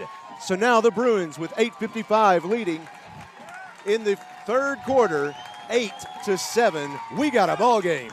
Well, and he barely got it into the end zone, and the referee was happy to see it with his hands in the air because everyone else was not too sure where that ball had ended up. Let's go ahead and take a quick break. Bruins leading 8 versus the Parkway Panthers 7. We'll be right back after a few messages. You're listening to PA Bruin Football on 101.1 FM, The Answer.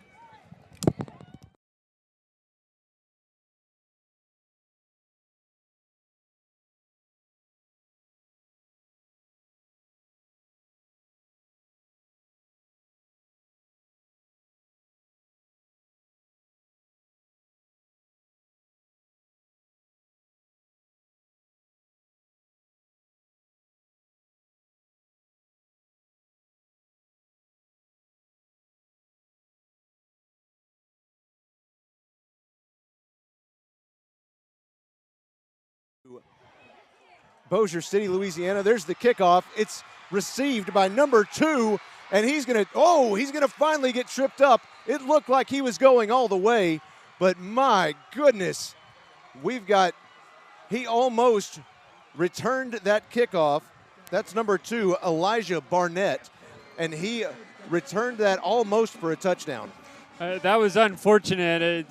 The ball did not bounce the way they wanted to, and went straight into the team's hands, so to speak, and he just took advantage of it and took off.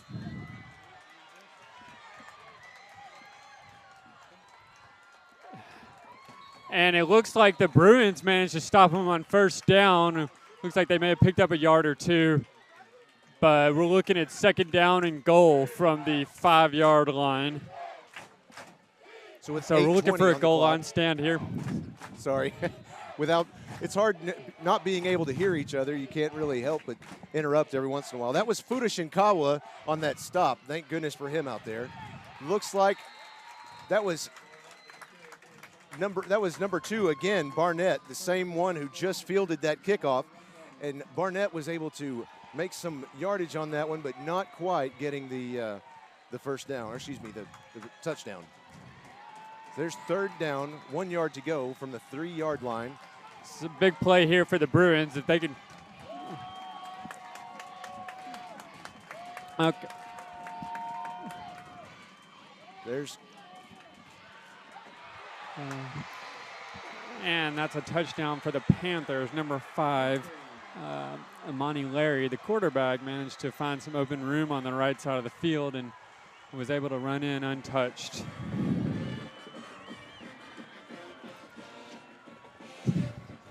So now the Panthers have a choice here, decision to make. Are they going to go for it on 2, or are they going to kick the field goal?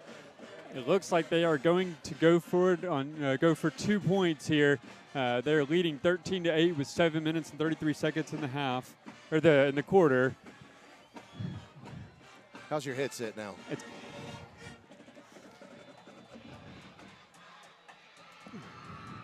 And we have Amani Larry up under center. He is rolling out to his right. He's looking for the keep it, and he is stopped. I am not seeing the. Nope, the referee is signaling he did not complete it. So that was a good stop by the Bruins there. Still trailing 13-8, but keeping it within a touchdown's distance.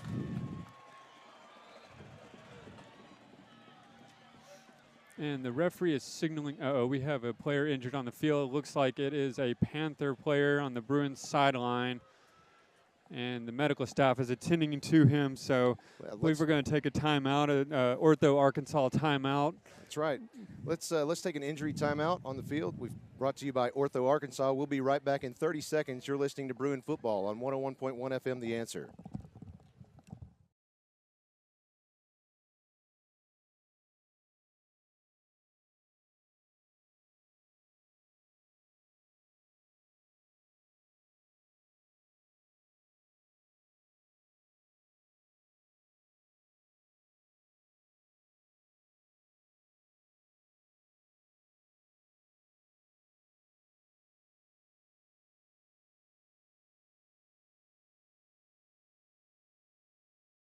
City, Louisiana.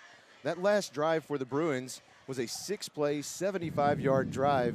It ended in a 14-yard touchdown run by Braden Bratcher. He kept it for himself. Of course, we stopped the clock just now for an injury timeout, and it looks like one of the Panthers are being helped off the field. That was who was that? That was number 5. That is their quarterback, and that is very unfortunate for the Panthers. He was also the one that just ran that ball in for the touchdown, and he was attempting to get around a defender near the sideline, and it just came down wrong. I guess we're not clear what the injury is, but we hope the best for him and hope he can shake it off and get back on the field with no further concerns. So with that last touchdown, once again, the Panthers are in control. They lead 13-8 against the Bruins. 7:33 on the clock here in the third quarter. The Panthers are back to kick off. That's number 30 to kick off for them. That's Luis Espino. Looks like that kick is fielded at about the 5-yard line by number 3. That's right, number 3. That's Braden Cash. He makes it up to the Bruins, what is that, about the 12? No, that's about 17-yard line. And that's where the Bruins will start their next offensive drive. That might have been the longest kickoff we've seen this season. That's true. I mean, it was up in the air for a long time. It was near the goal line. That's, unfortunately for the Bruins, that's what you want to see from a kicker. We don't ever see that, though, because they don't ever kick the ball.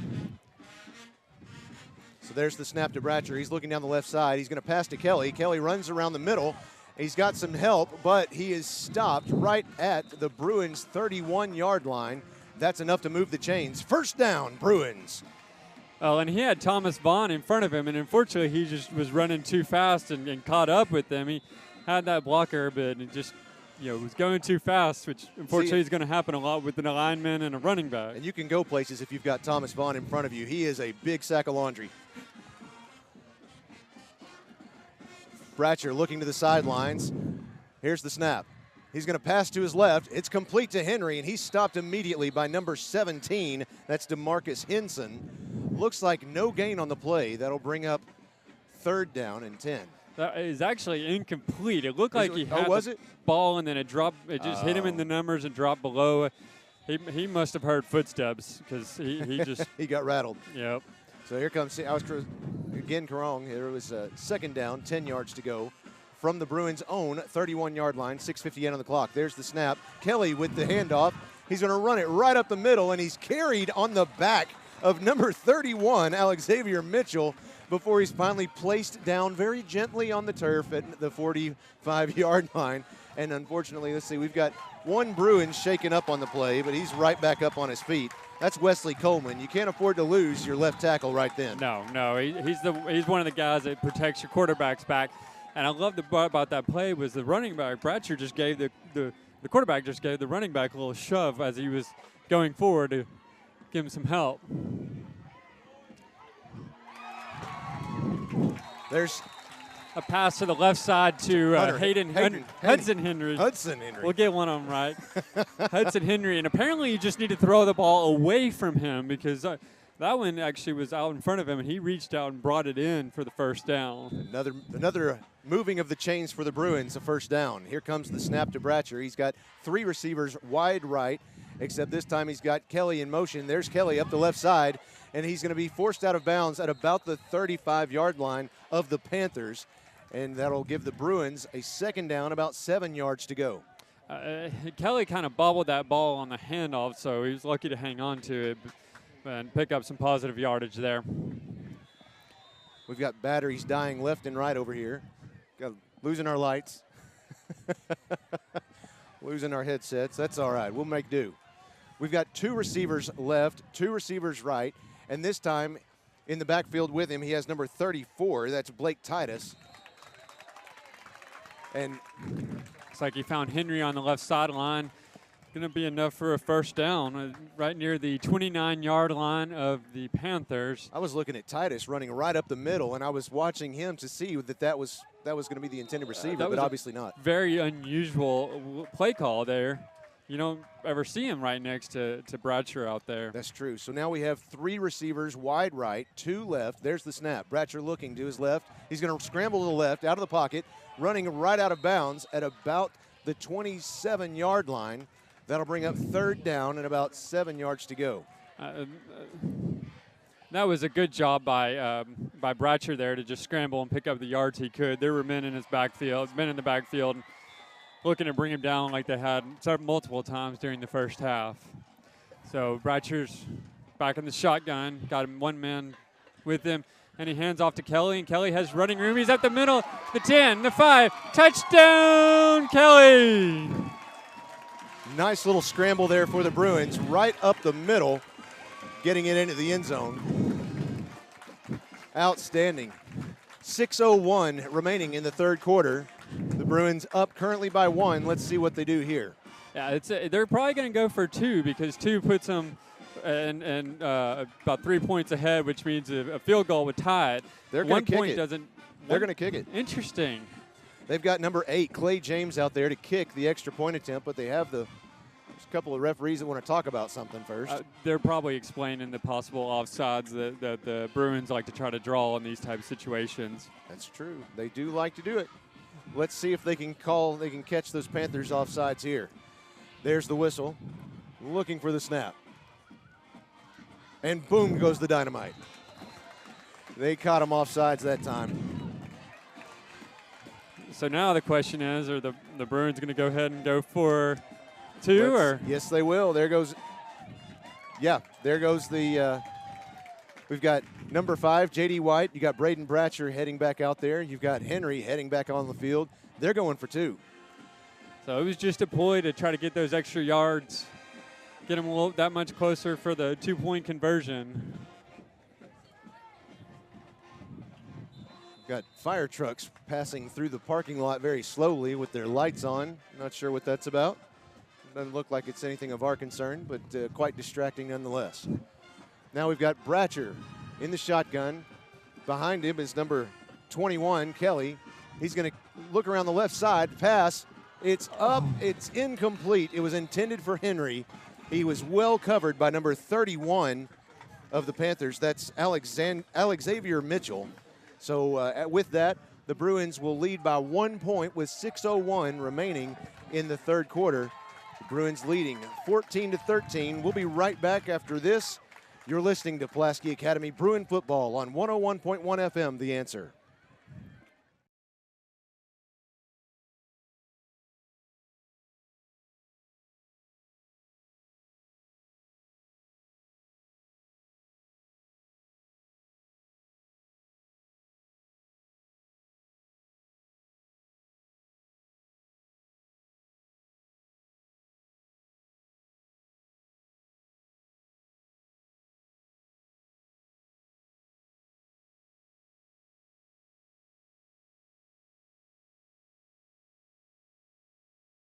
To Bossier City, Louisiana, the Pulaski Academy Bruins leading by 1, 14-13 against the Parkway Panthers with 6:01 remaining in the third quarter.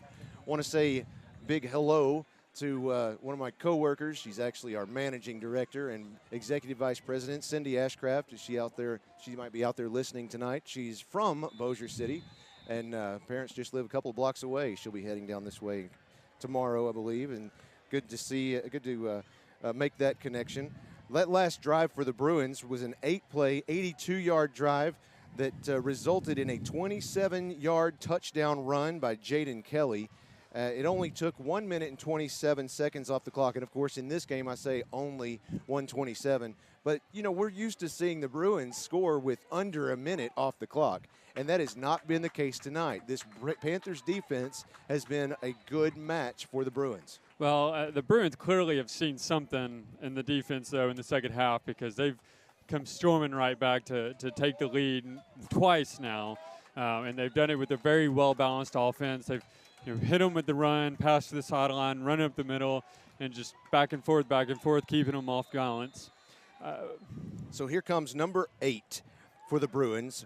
That's Clay James out to kick off for the Bruins. He's kicking it, and it's fielded immediately this time by Elijah Barnett. He didn't get to run it in for a touchdown this time. He's stopped at about the 47-yard line of the Bruins, where the Panthers will start off. He took a big risk there to go ahead and rush forward and try to keep the ball from making that third bounce, because that ball went up in the air. That's how you want to see it go on those onside kicks, and right. Unfortunately, it looks like they did some pretty good scouting and have been on top of it so far this game. The way that he jumped forward and kind of aimed for that ball on the ground, I was afraid he was going to get hurt doing that. Yeah, it's dangerous. So here we have number 5 out there under center. Excuse me, they've changed it out. That's number 1, Gabriel Larry. He hands off again to the favorite, Asbury, who runs it up right back up to the line of scrimmage. It looks like he gained about 2 yards on the play. That'll bring up second down, 8 yards to go for the Bruins. I'm guessing the Panthers. The Panthers. I'm guessing we might be seeing the younger brother of Amani Larry. Amani Larry unfortunately went out with an injury earlier in the game, and it does not look like he's back on the field. That 2-point conversion attempt that failed. So we'll see how little brother can do here. There's the snap. He hands off immediately to number 2, Elijah Barnett. He makes it up to the 35-yard line and is stopped by number 43 of the Bruins. That's Grant Pino. Well, and had a couple of missed tackles by the Bruins there. Not what you want to see, especially when you have a young quarterback under center on the other side. He's probably got some nerves, and you want to be able to stop him, put him in pressure situations. So we have number 1, Gabriel Larry, under center. He has 2 receivers to his right, running backs behind him. There's the pitch to number 6, Asbury. He runs around the right side to the hash mark, and he has a gain of about 3 yards before he's stopped by a whole lot of Bruins. Looks like number 42 with the primary stop there. Again, that's looks like Nick Guizol. Well, and number 34, Blake Titus, was there at first, and as you indicated, it just kind of turned into a mob of Bruins there to bring him down. And there were a lot of Panthers on the other side pushing. It was just kind of a rugby scrum. So 4:28 and counting on the clock here in the third quarter. The Bruins leading 14-13 against the Panthers of Parkway High School here in Bossier City, Louisiana. Here comes the snap to Gabriel Larry. He's under center. He has 1 receiver left, 1 receiver right, 2 running backs in the. There's a ball loose.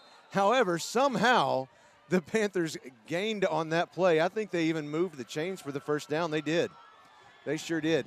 The ball came loose during the snap, and it was recovered by number 50 of the Panthers. That's Carson Sanders. That's their center. Yes. Well, he knew that it bobbled.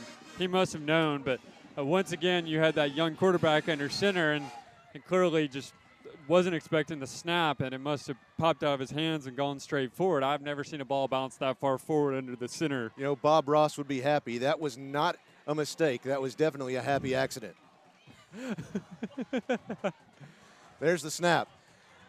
You've got running by number 7, Chase Turner. He's going to get stopped at about the 24-yard line. No gain on the play. That was number 45, 15. I'm sorry, that was number 15. That's Zach White with defense. Zach White on the defense there. That was 40. Oh, okay. 3:15 on the clock and counting from the second down, 11 yards to go for the Panthers from the Bruins' 24-yard line. They're knocking on the door. Handoff immediately to Asbury. He pushes his way up to about the 19-yard line. That'll bring up third down and about 7 yards to go. We're under 3 minutes to go in the third quarter. And the tackle was number 32. 39. 39. Yep. Zach Terry. Zach Terry, 5'9", 160-pound sophomore linebacker for the Bruins. Here comes third down, 7 yards to go. Handoff to number 2, Elijah Barnett. He runs it up the middle, and he's stopped immediately, but not until he gains another 2 yards. That'll bring up fourth down, about 5 yards to go for the Panthers. That was another big stop there. The Bruins got a huge play coming up here. If they can hold them, it would certainly get them going in the right direction. So now you've got Luke Hawes and number 61, the center for the Bruins. That's Thomas Vaughn out there on defense to try and stop this fourth down conversion. Now, I'm surprised that they're going for it. They're only down 1. Their kicker's clearly shown that he could kick, put his foot on the ball really well. He's definitely within his range right there. Yeah, absolutely. They're at the Bruins' 21-yard line. Looks like we're going to call a timeout. Who is it? Panthers. So the Panthers calling timeout. 1:48 on the clock in the third quarter. Bruins leading the game 14-13 against the Panthers. We'll go ahead and take a break with them. We'll be right back. You're listening to PA Bruin Football on 101.1 FM, The Answer.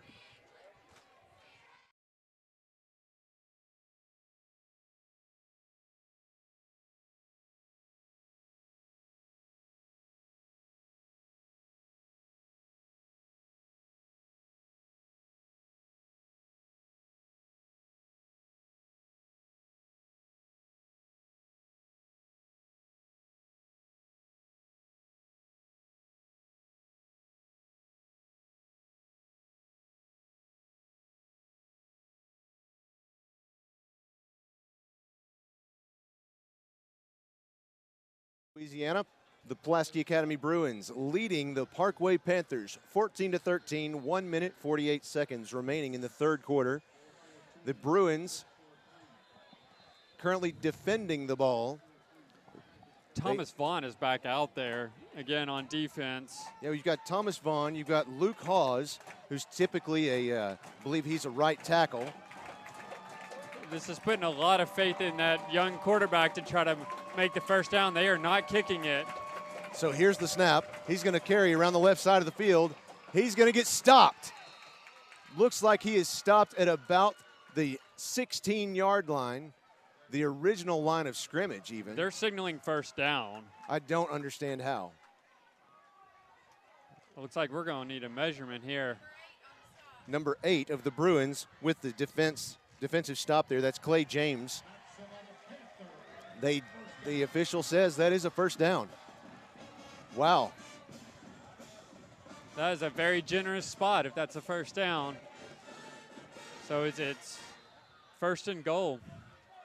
That is, well, it looks to us like the marker is on the 11-yard line.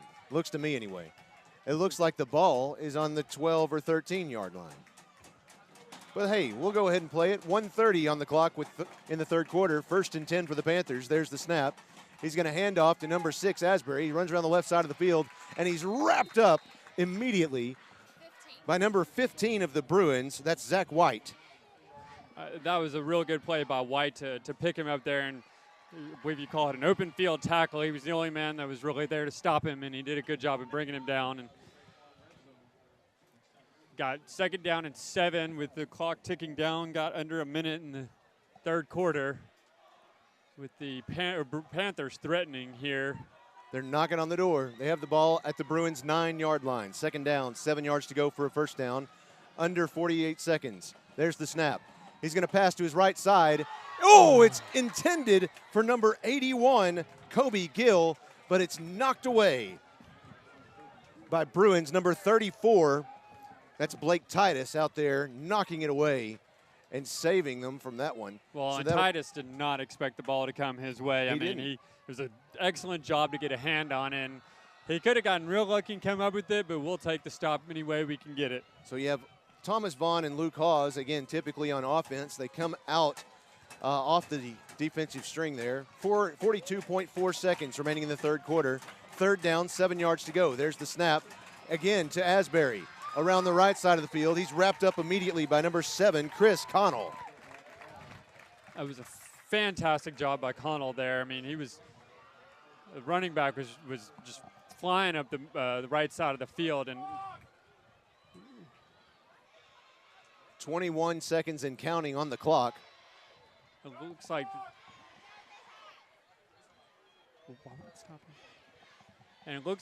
There's some clock is ticking, and the clock is finally stopped at 13.8 seconds. Not sure why it was running there. Well, it was a run play. It was a run play. There was a lot of confusion in the crowd. Nope, they stopped the clock, and now they're running the clock. So it looks like the Panthers are going to be happy to just get into the fourth quarter. So that will end the third quarter. The Pulaski Academy Bruins currently leading by 1 going into the last quarter of the game, 14-13 against the Parkway Panthers. Let's go ahead and take a quick break. We'll be right back. You're listening to PA Bruin Football on 101.1 FM, The Answer.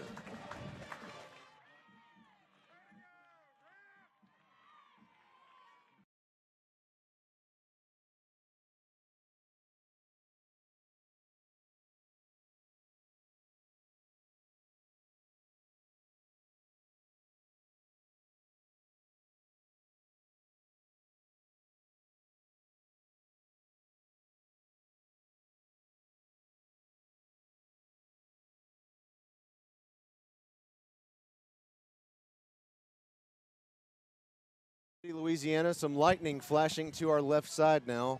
We're watching a storm that's coming up right behind us. We can't see it because, as we mentioned earlier in the broadcast, we are positioned tonight in a camera pavilion, if you will. We've strapped up some tarps to kind of block and shield us from the rain and the wind.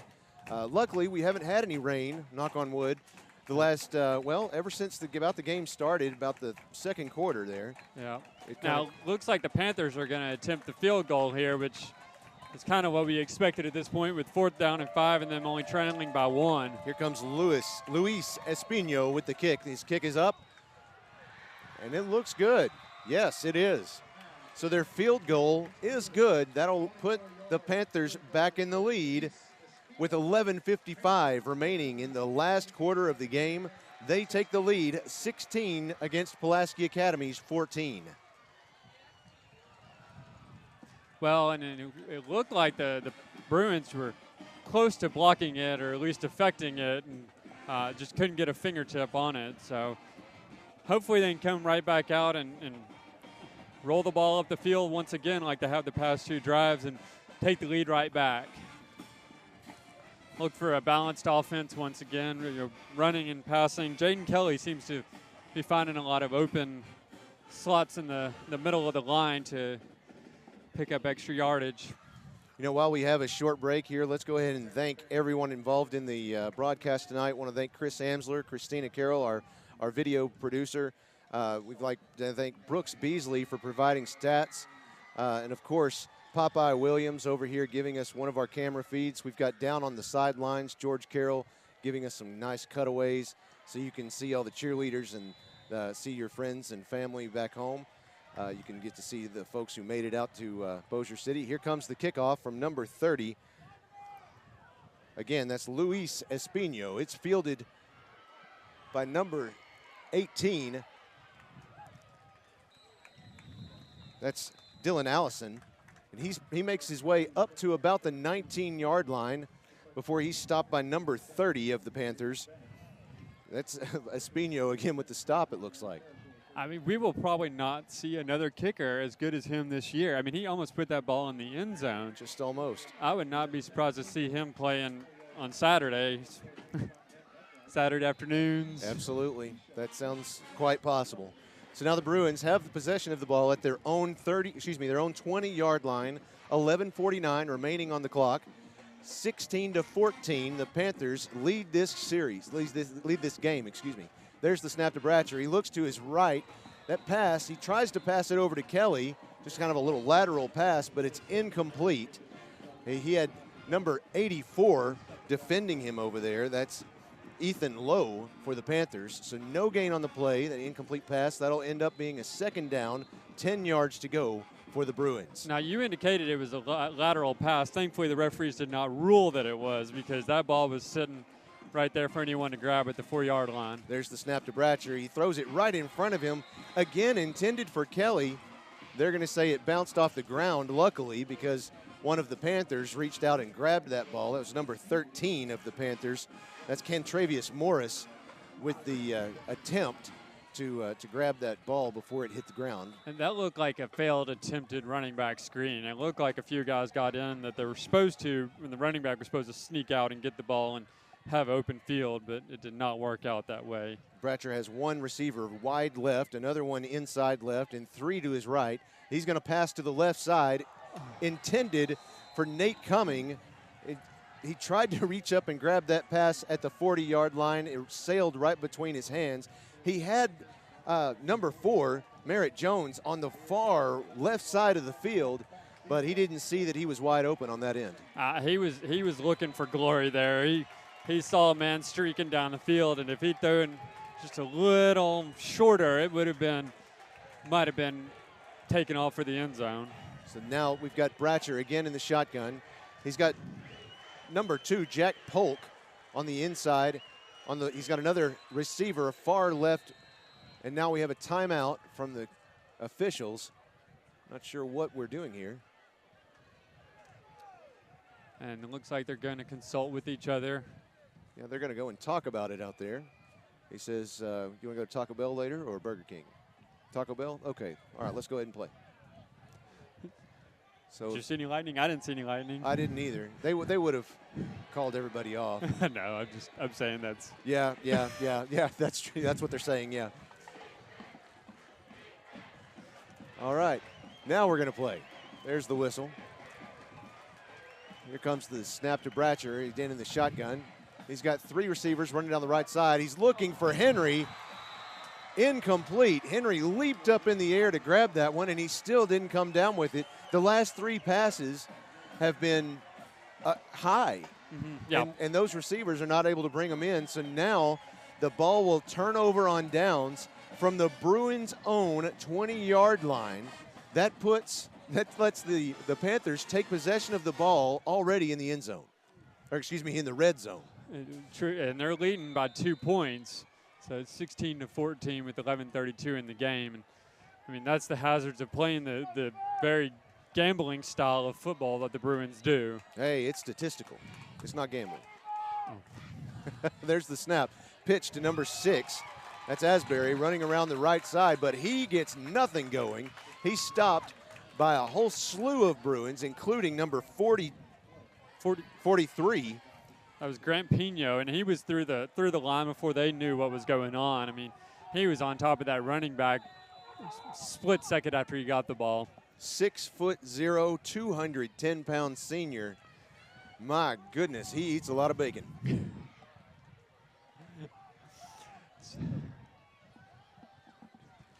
So now we have 10:56 remaining on the clock, and it's counting. Second down, 15 yards to go for the Panthers. There's the snap. Larry is looking to the right side. Pass is complete to number 10, Rayshon Cook, and he's forced down at about the 5-yard line. That'll move the chains. First and goal for the Panthers. That was number 36 with the stop of the Bruins. That's Bennett Perkins out there. Well, and the Bruins tried to blitz from the right side. Unfortunately, that play was designed to go. I'm sorry, they tried to blitz from the right side. That play was designed to go to their left side, the Panthers' right side, and sorry, he just couldn't catch up with the receiver in time. So with 10:29 on the clock, first down, 6 yards to go to the goal line for the Panthers. They're at the Bruins' 6-yard line. There's the snap, handoff to number 6. That's Jamal Asbury. Again, their workhorse on this offense. He makes it up to about the 2-yard line. He's stopped by number 34 of the Bruins, Blake Titus. Well, I mean, that's extremely beneficial for the Panthers there. Not only does it get them positive yards, gets them closer to the end zone, but it also runs the clock down while they have the lead. 9:51 and counting. Number 1, Gabriel Larry under center. There's the snap. Could not see who that was handed off to. It was handed off to number 2. That's Elijah Barnett. Of course, he's the one who fielded the kickoff earlier and almost took it in. Eventually scored for the Panthers just a couple of drives ago. It looks like he gets nothing going, though, with that one. He loses 1 yard. That'll bring up third down and 3 yards to go. The PA faithful are attempting to get a little loud here, maybe distract the Panthers players, and hoping for a big stop here. You'd love to just get away with only giving up 3 points right here. Coach Wyatt down on the sideline screaming at the defense, and we've got a flag on the play. False start against the offense. That is something the Bruins needed right here. Yes, it was, and so we're going to be marching back towards the midfield. It looks like probably going to be 3rd and 8. Nope. Yeah, third and 7, 3rd and 8. So 9 minutes exactly on the clock, and we're now at the 8-yard line. Third down, 8 yards to go for the Panthers.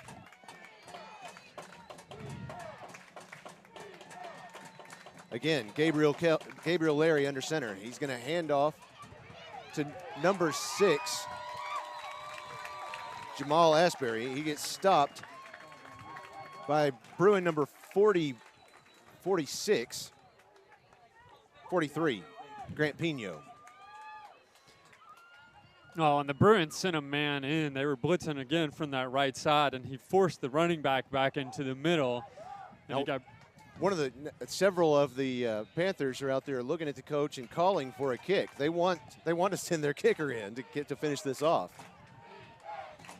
This is an interesting risk here by the Panthers. They're not doing it. They're going to go for it. So fourth down, 9 yards to go. 8:02 on the clock in the quarter. He's going to pass it. Oh, but their quarterback, Gabriel Larry, gets wrapped up at the 14-yard line and sacked in the backfield. The ball will turn over on downs. He was sacked in the backfield by number 36, Bennett Perkins of the Bruins. I know Jason Wyatt, Coach Wyatt down there on the sidelines could not be happier. I mean, that was a huge risk by the Panthers, and then their coaches are going to be second-guessing themselves if it doesn't turn out the right way for them tonight. So the Bruins take possession of the ball at their own 14-yard line. 7:54 remaining in the game. The Bruins behind by 2. The Panthers leading 16-14. First down, 10 yards to go. There's the handoff to number 21, Kelly. He makes his way up to about the 26-yard line. That'll move the chains. First down, Bruins. Well, and Kelly just took the snap there and just went straight up the middle. That's a play that seems to be working tonight. And they kind of went off of it that last series, and clearly they've decided it's something that's going to work, so they went back to it. That was Contravius Morris with the stop. Here comes Bratcher. Handoff immediately to Kelly. He makes his way back to the line of scrimmage before number 19 of the Panthers, Cameron Taylor. number 13, excuse me. That's Kentravius Morris again. Wrapped him up and swung him around to the ground. Well, and a few times they've bobbled the handoff tonight between Bratcher and Kelly. Thankfully, that time it didn't happen, but it looked like he might have lost it. Now in the running back position, you've got Isarius Woods. Handoff to Woods. He runs right up the middle, and he makes about a 6-yard gain before being stopped at the 31-yard line for the Bruins. He's stopped by number 31 of the Panthers, Alex Xavier Mitchell, and number 9, Ted Neelums. He made a nifty little spin move there to get out of trouble and pick up that extra yardage. There's the snap to Bratcher. He's looking to his right side. He's going to pass. It's intended. Oh, no. It was intended for number 11, Nate Cumming. Now, the Panthers are thinking that they got an interception there, but the officials say no, that was an incomplete pass. And that was the nearest. That was the line judge. He saw it, must have seen it hit the ground, and it looked like it might have. I wasn't sure because the ball was caught. His body was blocking our view. But that was another pass that went over the receiver's head by Bratcher, and you just got to shake those off. And fortunately, it's crunch time. He's got to get it figured out. That was Alex Xavier Mitchell again. There's a snap to Bratcher. He's looking down the right side of the field. He passes intended for number 4, Merritt Jones, but it gets broken up by number 9, Ted Neelums. And again, the ball will turn over on downs in Bruin territory for the second time in a row. So now the Panthers will take possession of the ball on the Bruins' 31-yard line, 6:26 remaining in the fourth quarter. And Bratcher rolled out to the right, which is the short side of the field. He did not have a lot of room to work with there. He had 3 receivers, and he was just hoping to find someone and waited too long. And finally, he had the open man, but he was too close to the sideline. So Panthers leading 16 to Pulaski Academy's 14 here in Bossier City, Louisiana tonight. Here comes the snap to Gabriel Larry under center. He's going to hand off immediately to Chase Turner, who is stopped in the backfield by number 27 of the Bruins. That's Clinton Wilson. He wraps him up way back there. He's going to lose about 5 yards on that one. That'll be second down and 15 yards to go for the Panthers. It's the first time we've called his name tonight, but that was a huge tackle by him. He somehow got in the backfield and made the tackle for loss before the Panthers could do anything to stop him. So it looks like we have a timeout on the field. We'll go ahead and take a timeout with them. 6 minutes on the clock here in the game.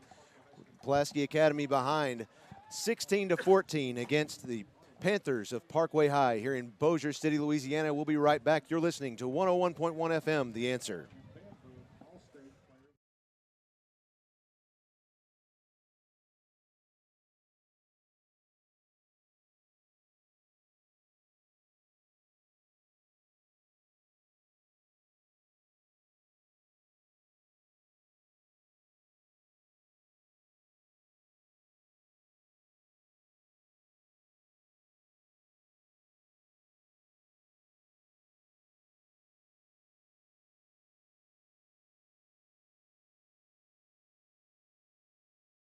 To Bossier City, Louisiana, as Pulaski Academy is taking on the Parkway Panthers here at Parkway High School. The Panthers currently lead by 2, 16-14. 6 minutes remaining in the fourth quarter. We've got an exciting game here tonight.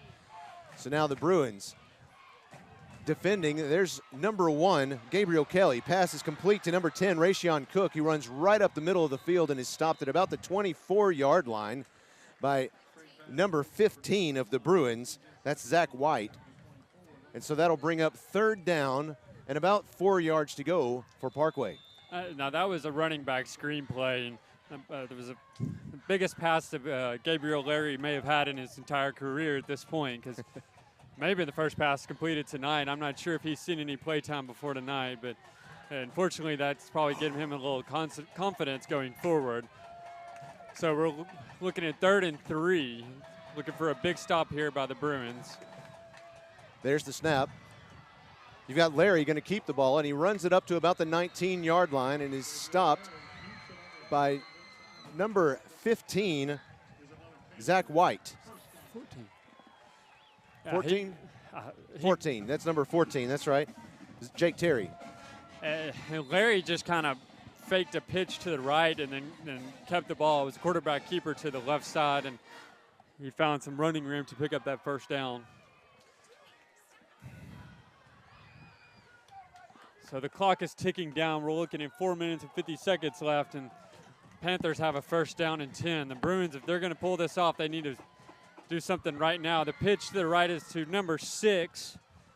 That's Jamal Asbury, and he picked up probably about 5 or 6 yards to the right side. He was tackled by number 43 for the Bruins, Grant Pino.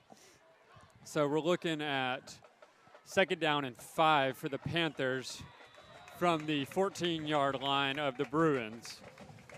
At this point, what the Panthers are going to be looking to do is just run, and then run some more because they want to run that clock down and keep the lead. They're feeling pretty confident that they're going to be able to at least get a field goal out of this possession, which would put it in require the Bruins to at least get a touchdown. So Larry's back under center. He takes the snap, and number 6 finds some running room and takes it up the gut for a touchdown. And there were multiple missed tackles by the Bruins there to give up those 6 points. Wow, that one hurt. So with 3:59 remaining in the game, the Panthers now leading 22-14. The good news is that the Bruins have experienced. They're going to need 2 scores. That's the bad news. The good news is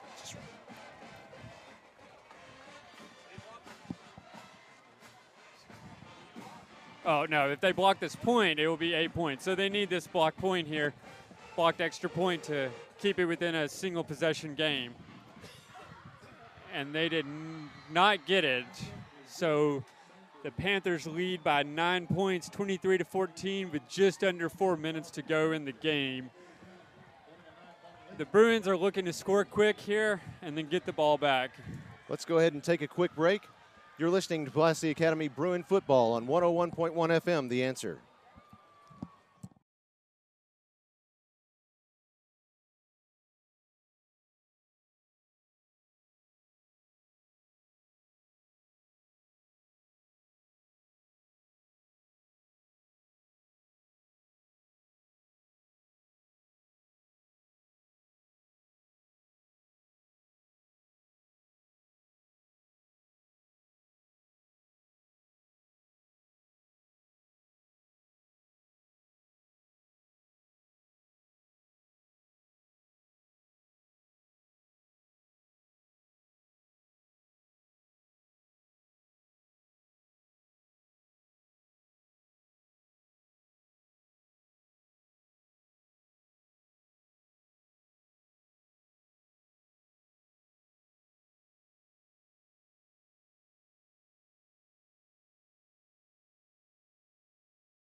In 30 seconds, you're listening to Bruin football on 101.1 FM, The Answer.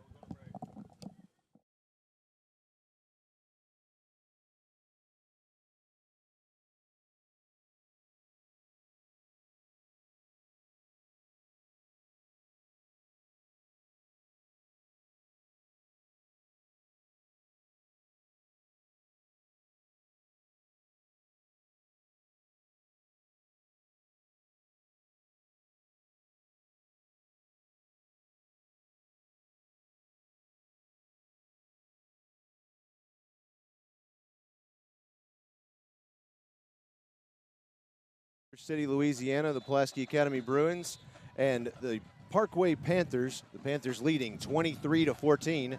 Here comes the snap to the Bruins, to Bratcher. Bratcher's looking down the field, down the left side. He's going to keep the ball and run it right up the middle at the 35. He's going to slide down at the 40 where he gets hit hard. There's a lot of folks looking for a flag on that play, and they're not going to get it. No, I was one of those. He had two different Panther players who hit him after he had already slid. I mean, the clock is ticking. We're now down to 3 minutes and 10 seconds. That was a first down, by the way. So there's the snap to Bratcher. He's looking down the right side of the field. It's incomplete, intended for Hudson Henry, and he just got one hand on the ball, but he had already stepped out of bounds at that point anyway. He had a chance to catch that ball, unfortunately. He's just not having a great game tonight. It's at least two that have gone through his hands and out of them. But the clock did stop, so now we're down to 3 minutes and 3 seconds. 3:03. Second down, 10 yards to go from the Bruins' own 39-yard line, marching from left to right. Here comes the snap to Bratcher. He's got 4 receivers left, 1 right. He's going to look to his left side, and there's the pass. It's intercepted by number 13. That's Kentravius Morris, and he runs it all the way in for a touchdown. Well, unfortunately, that's probably the nail in the coffin there. We're looking at 2 minutes and 52 seconds left in this game, and they just put it into possibly 3-possession territory. Gonna have to do some math here, unfortunately. It's gonna be 29-14. If they make the extra point, it'll be 30-14, so they could still score 2 touchdowns, get 2 extra point conversions, and still stay in the game. So it's still technically a 2-possession game, but there is not a lot of hope right now on the Bruins sideline. 2:52 on the clock, and here comes the extra point attempt. It's going to be another kick by Luis Espino. They're looking to get everything lined up. We've got the placeholder counting everyone out there to make sure everyone's in the right place. They got the right number of folks lined up. And you've got the white hat on the field talking to the Bruins. We're not sure what they're talking about down there. So now we're lining up and ready for the kick. And there's the whistle. Looking for the snap. Snap is good, the hold is good, the kick is up. It's a low kick this time, but it's still good. That kick went out out of the field, out into the parking lot. Matthew Hugg made a valiant effort to try to block there, but we still have a 2-possession game. It would have to be 2 touchdowns and 2 2-point conversions to make it work. But again, we're inside of 3 minutes now, and just Bratcher's going to have to step it up and correct those issues with the high throws that he's been making tonight. So back to receive the kickoff is number 4, Merritt Jones, as well as number 18, Dylan Allison. I was checking out there to try to find the moon. It was out bright and clear earlier. I'm just wondering, the weather's managed to hold off tonight. So knock on wood. But we can't find any up here. You have to knock on some metal. Which is not really the thing you want if there is going to be a storm. Well, there you go. Yeah, it made me quite uncomfortable earlier while we were trying to get these tarps up, and it was pouring rain. So here comes Luis Espino to kick off to the Bruins. 2:52 on the clock. The Panthers leading 30-14 against Pulaski Academy in the 4th quarter. The kick is up. It's received by Dylan Allison at about the 23-yard line, and he runs the ball up to about the 38, and he gets stopped initially by number 13, Kentravius Morris. So the Bruins will take possession of the ball at about almost midfield. 2:45 remaining in the game. Oh, and that was the first game tonight first kick tonight that the kicker did not put it as deep as he has been. I think the ball was caught at the 25-yard line, and so the return for about 13 yards. Bratcher is in the shotgun. He's got one receiver left, one right. He has Kelly standing beside him, but before the snap, don't see, yeah, we have a timeout on the field, timeout by the Panthers. We'll go ahead and keep it here. The Panthers must have seen something they didn't like, and they had the timeout to burn, so they figured they'd go ahead and use it. Looks like they're down to one timeout. The Bruins do have all 3 timeouts, so that's good to know and good to use, but they're just going to have to use them wisely and hopefully could pull off a bit of a miracle here. Yeah, absolutely. You know, Chris Amsler just made a good point. Pulaski, it's not unusual to see Pulaski Academy score with seconds off the clock. It's true. You know, we've seen it at Harbor. We saw it at Ridgeway last week. And, you know, you'll see these drives with 24 seconds off the clock or 47 seconds off the clock. And so that's 2:43. Oh, that's an entire game. Don't worry about it. Oh, they're going to have to start looking deep downfield if they want to do that. So far tonight, they have not taken a whole lot of shots down the field, and I feel like that's probably because the cornerbacks have done a good job of staying on top of the receivers. You're absolutely right. They like to go for those 20-plus yard plays. And they just haven't done that much tonight. Looks like the Bruins are going to look to the sidelines one more time. Bratcher has three to his left, three to his right. Excuse me, two to his left, 3 to his right. He's going to look to pass to the right side. The pass is intended for Nate Cumming, but it's incomplete. He had number 9, Ted Neelums, watching that pass like a hawk. He was trying to get to it. Looked like he had his eyes wide looking for that interception, but he couldn't get to it either. Well, and they had five men deep. I mean, they are not going to give up. They're going to give up that double as opposed to the home run at this point. So second down, 10 yards to go for the Bruins from their own 39-yard line. 2:38 on the clock. Here comes the snap to Bratcher. He's looking to his right, looking downfield, right down the middle. Passes. Oh, it hit. Who is that? Number 84. That was Henry. That was Henry. That it hit him right in the chest, but he got hit by number 23. Right at the Excuse same. me, that was number 4. That's Merritt Jones. And he was hit immediately by number 23, Kabian Smallwood. Kind of knocked the ball loose. So we'll have third down, 10 yards to go. And they're looking to the sidelines for the play. The clock has stopped. 2 minutes and 31 seconds left. He's got one receiver left, 3 right, as well as Kelly out there. He's looking to pass. His pass is way up in the air, but it's far outside the reach of Hudson Henry. That looked like it was a bit of a schoolyard play. I mean, it looked like he was looking to hit Henry initially, and then I don't know if Henry motioned to meet him further downfield or not, but the ball was just a little too far out in front of him, and Bratcher was feeling a little pressure and had to get rid of it.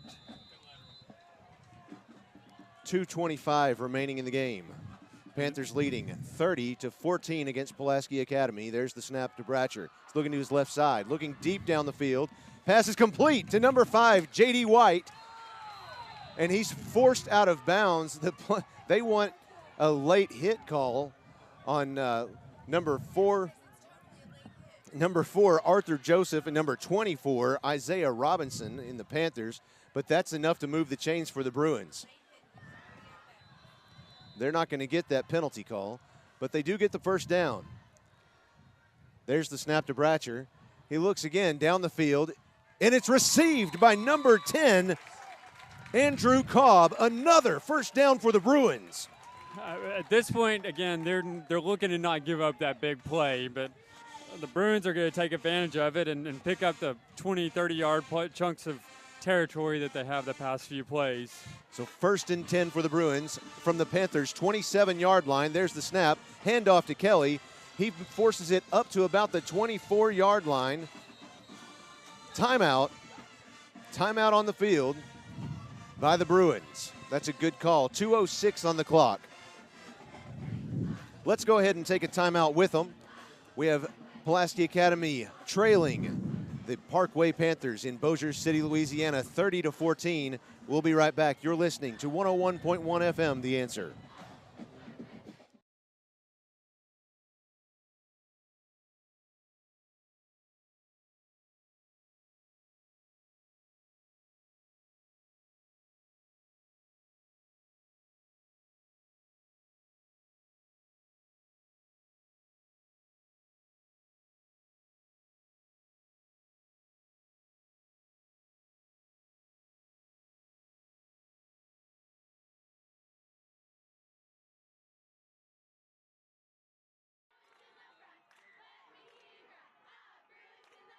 Welcome back to Bossier City. There's the snap to Bratcher. He's looking down the right side of the field. The pass is, I'm not sure if that was complete or not. No, it was not complete. That should have been a pass interference. Number 9 for the defense was already pushing the receiver, number 11, Nate Cummings. I mean, he was pushing him before the ball had even gotten to him. And there was a referee right there, the line judge, to make the call. So 3rd down, 7 yards to go from the Panthers' 24-yard line. There's the snap to Bratcher. He's looking straight down the field, complete to Henry. And he's brought down at about the 11-yard line. That'll move the chains. 1st down, Bruins. He's stopped by number 23, Kabian Smallwood. Well, and it's good to see that Henry hold on to the ball like he just did. That's what you want to see in crunch time from your big players. The Bruins set up again from the 11. 1st and 10, 1:52 on the clock. The snap to Bratcher. He's looking. He's got J.D. White in the end zone. Touchdown, Bruins. There must have been a bit of miscommunication because he was wide open. I mean, there was not a man near him. Well, the offense did scramble right up to they didn't take any time at all, running right back up to the line of scrimmage and snap that. I think they caught the defense a little off kilter. Oh, and they certainly had the experience to pull that off, so still need to get the 2-point conversion here. Looks like the Bruins are going for it. There's the snap to Bratcher. He's got Nate coming out there. He's got J.D. White on the left side, and the 2-point conversion is good. 1:48 on the clock. The Bruins are still trailing the Parkway Panthers 30 to 22. 22. Yep. Let's go ahead. Go ahead. Now they have 2 timeouts left and 1:48 seconds left. So even if this upcoming onside kick does not work, they may still have a little bit of time to try to stop them on downs and then take a shot at the end zone. But let's hope it doesn't come to that. Sure. We've got 1:48 on the clock. The Bruins trailing 30 to 22 against Parkway Panthers here in Bossier City. It's become quite a pleasant evening, a little bit sticky, the humidity, 75 degrees. There's occasionally a light breeze that cuts through, but that has not diminished the fans one bit. Everybody is on their feet cheering for the Bruins. That last drive was a 7-play, 61-yard drive that ended up with an 11-yard touchdown pass by Braden Bratcher to J.D. White. It only took 57 seconds off the clock. It looks like Savannah Goodwin's out to do the kick the onside kick. This is going to be the biggest kick of her short career so far. Again, the only freshman on the Bruins team this year, the only freshman on the Bruins varsity team, that is. She's going to kick it from the little drop kick there. The kick is fielded at about the 47-yard line, and it is received by number 2, Elijah Barnett. He's covered up immediately by quite a number of Bruins. They tried to scramble for it, but nothing happening there. It looked like a pretty good kick. The ball was spinning like you wanted to, but unfortunately with the wet ground, it's not going to spin as much as they needed it to. If it wasn't as damp, it might have come a little further towards the sidelines how they like. The Panthers have the ball in Bruin territory from the Bruins' 47-yard line, 1:46 on the clock. Here's the snap.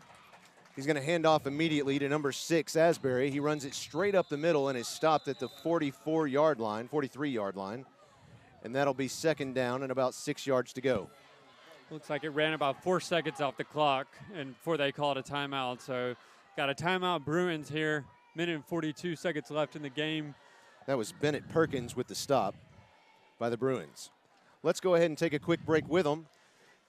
Our score, Pulaski Academy 22, Parkway 30. We'll be right back. You're listening to Bruin Football on 101.1 FM, The Answer.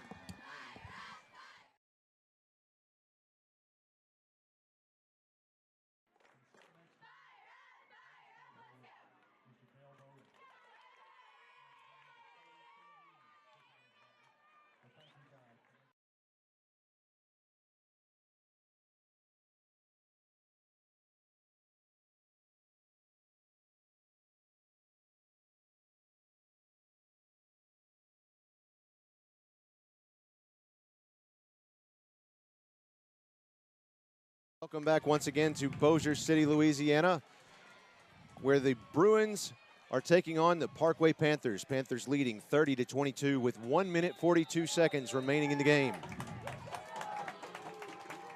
The Bruin fans are getting rowdy now. There's the snap.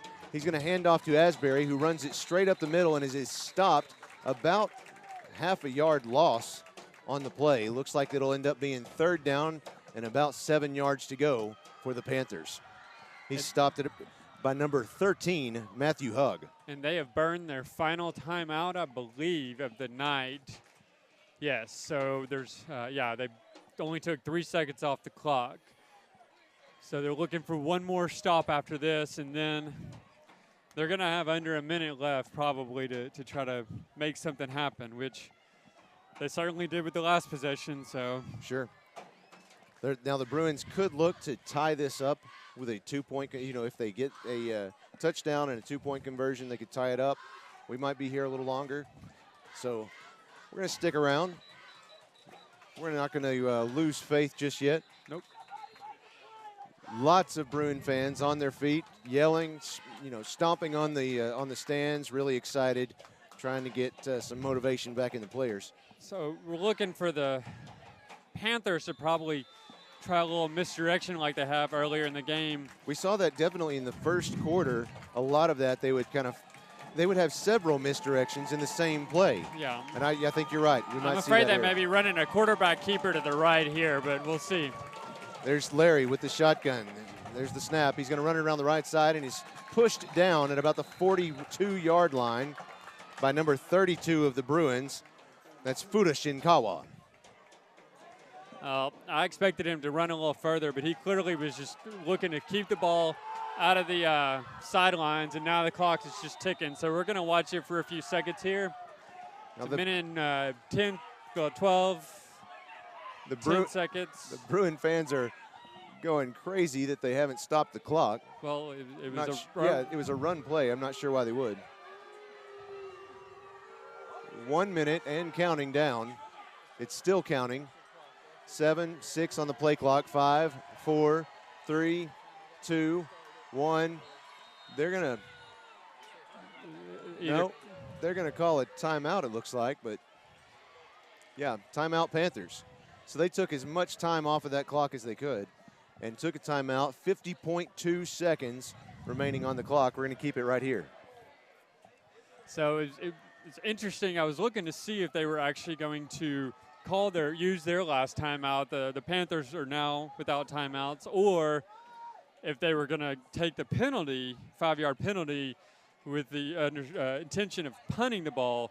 A lot of times what you'll see teams do if they're near midfield is push it back further so that they can kind of corner kick the ball near the end zone and not quite kick it in and give the ball back to the other side at the 20. And then hopefully, I guess, lock them inside the 10-yard line. Now, we'll see in just a second whether they come out in punt formation or if they're going to go for it on 4th and 5. And it looks like there is a punter stepping back there, number 80. That's 85. 85 this time. That's a new kicker for them. Number 95, yeah, Mark Green. Interesting to see what he does with this. Yes, and the Bruins do have a man back. This is the first time this season they have had a man back to receive a punted ball. Who is that masked man? Looks like number 2. Is that right? No, that's number 3, Braden Cash. No, that was number 5, J.D. White back there. But he did not touch the ball, jumped away from it, and let the Panthers down the ball at about the 10-yard line, about the 9-yard line. And that's where the Bruins will take over. Oh, that's 41.6 seconds on the clock. That snap almost went over the kicker's head. He did a good job of jumping up and grabbing it, the punter's head, rather. And he also did a good job of kicking it exactly how you want to see. It was a low kick. It took a good bounce for the Panthers, and the return man just had to stay away from it. So here comes Braden Bratcher for the snap. He has 1 receiver left. He has 4 right. He's looking to his right side. He's going to he was looking to pass that to Nate Cumming, but it was broken up by number 9, Ted Neelums. So that'll bring up 2nd and 10 for the Bruins. Well, and that almost might have been a blessing in disguise, because if he'd caught it, the clock would have kept running. It wasn't a first down. So 37.3 seconds remaining in the game.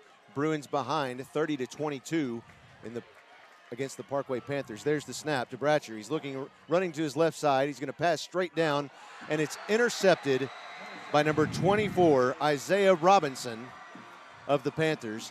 He intercepted that ball and fell immediately right about the 20-yard line, about the 21-yard line. 30.4 seconds remaining in the game, and I think that's it. Yeah, Robinson just read the quarterback's eyes. He was rolling out to his left. He was in motion, and unfortunately, he was just watching his receivers down. He had 3 of them over there, and the linebacker just jumped on top of it as soon as they left his hands. 30.4 seconds remaining in the game. Expect to see a victory formation here from the Panthers. I would imagine so. The Panthers leading 30-22 against the Pulaski Academy Bruins. There's the whistle. There's the victory formation you predicted. There's taking a knee there by Gabriel Larry, and that'll be it. Well, it was a valiant effort by the Bruins to try to stay in the game, and looked like they were out of it with about 3 minutes left, and they came back, scored a touchdown, and just couldn't complete the comeback. So they're going to go ahead and let the clock expire. 8, 7, 6. The teams are both already out on the field to shake hands, and many of the fans are on their feet. What a disappointing loss for the Bruins tonight. You know, they hadn't lost a game. They've been on a 28-game winning streak, and their last loss. Let's see, they lost in-state to Morrilton in the second round of the playoffs in 2013. Their last loss was in East High School in Salt Lake City, Utah in September of 2016. So this is a feeling that they're going to take back home with them, and I think kind of carry them through into conference play. And this is a feeling that at least the sophomores haven't ever felt. That's true. You know, having even if they may not have played last year, just the fact that they had watched their teammates winning and winning. So. All right, let's go ahead and take a break. We'll be right back. You're listening to Pulaski Academy Bruin football on 101.1 FM, The Answer.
Of the year, the first defeat in quite a while anyway, to the Parkway Panthers.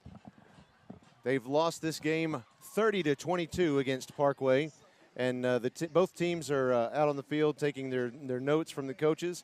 And wow, this is a disheartening loss. It is, but at the same time, there are two good things to take away from this. First of all, it was not a conference game. It wasn't That's a game true. in Arkansas. They probably learned some things, some weaknesses that they needed to work on. And the second thing is this was the third straight. This was the third straight away game, and I did a little research at halftime. And the last time that the Bruins played 3 straight games to start the season was 2012. and they actually lost that third game as well. Interesting. And it was a close game. I can't remember what the exact score was, but it was a close game. And so, shades of 2012 there. And, they went on to have a successful season after that. So, Wow. I'm sure it's a long trip back. And I'm sure they're a little disheartened. And I'm sure, they have some new feelings they haven't experienced in quite a while. Well, and it's good. Every once in a while, I hate to say it's good to have a loss. But, again, it's non-conference play. So it's good to have that feeling because that's going to be your motivator the rest of this season. They don't want to feel this again. And they're going back home. That's right. We're going back home. Next week, we're going to play J.A. Fair at home at their home stadium. It's been, I know, but Popeye is excited about that. I know I am. We don't have to drive far. Like you said, we had 3 distance. We're not just talking away games. These are way away games. We played at Harbor up in Springdale. We played Ridgeway in Memphis, Tennessee, and then all the way down here in Bossier City, Louisiana to start the season. So now we get back home on our own turf next week to play against J.A. Fair. It'll be next Friday at 7 o'clock. I want to thank a whole bunch of folks up here for everything tonight. Of course, Popeye. Of course, Brooks Beasley. Want to thank Christina Carroll, our video producer. Chris Amsler. Want to thank George Carroll. She's video. He's everything else. Of course, we want to thank Zach Thomas back in the studio. He's our studio producer. Thanks, Zach. And I think, Brooks, do you have some stats for us here at the end of the game? Not quite. Give us a second. Let's go ahead and take a 2-minute break. We're going to come back, and Brooks will give us a quick rundown of the game in the second half and tell us what happened here. Well, let's take a quick break. You're listening to Pulaski Academy Bruin football on 101.1 FM, The Answer.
Pulaski Academy losing tonight to the Parkway Panthers 30-22.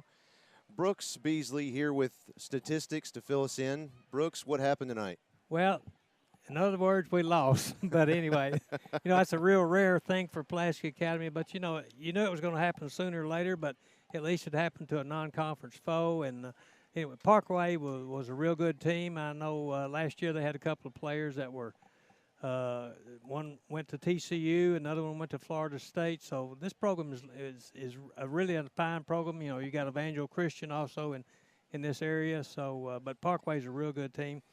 One of the things that really hurt the Bruins, I think, in the second half was the fourth quarter. We didn't do very good at all in the fourth quarter. In addition to not completing but about 3 passes in the third quarter, we had 2 interceptions, and one of them was for a touchdown. And so Braden needs to work on that, but he was harassed quite a bit. But he'll come back. He's a good quarterback, and I think he'll do a good job for us throughout the year, the rest of the year. Alto in receiving section, we had 25 receptions for 256 yards. And then for rushing, we had 23 carries for 160 yards. And that's not quite balanced, but still that's real good, I think, for Pulaski. Alto. That's about 416 yards, something like that. So that's a good production for an offense. It's not bad at all. Well, you know, it's a defense. It's a loss that we hate to see, but it's like you said, it's a non-conference game, and you know, it's at least we've got that to look forward to. We're looking toward next week. We go back home. We play against J.A. Fair at 7 p.m. next Friday, and it's going to be a close game. I don't know. We'll see. The War Eagles have not given us a fight in the past years, so we'll see if they bring. The spread is 17.5 spread. Well, there you go. I think it's probably more than that. Maybe a couple more than that. We did just see some lightning off in the distance here again tonight. It's interesting, you know, in front of us, post-game now. Normally you'd see folks leaving, but there's obviously something going on the field. We've got the Panthers band has taken the field, and they are just standing at attention. I'm wondering if what happened here. We've got a lot of fans still in the stands taking pictures. I wonder if this is a tradition or something that they do often. I bet it is. I think over at Sylvan Hills there in North Little Rock, they after the ball game they have a kind of a production after the game is over, and this is probably one of the same things like Sylvan Hills does, I would imagine. Well, Brooksy, it's been a tiresome evening. I think we're ready to wrap it up. Let's go ahead and sign off. Folks, our final score from Bossier City, Louisiana, the Parkway Panthers 30, Pulaski Academy Bruins 22. I'd like to thank you all for joining us tonight. Good night and good luck.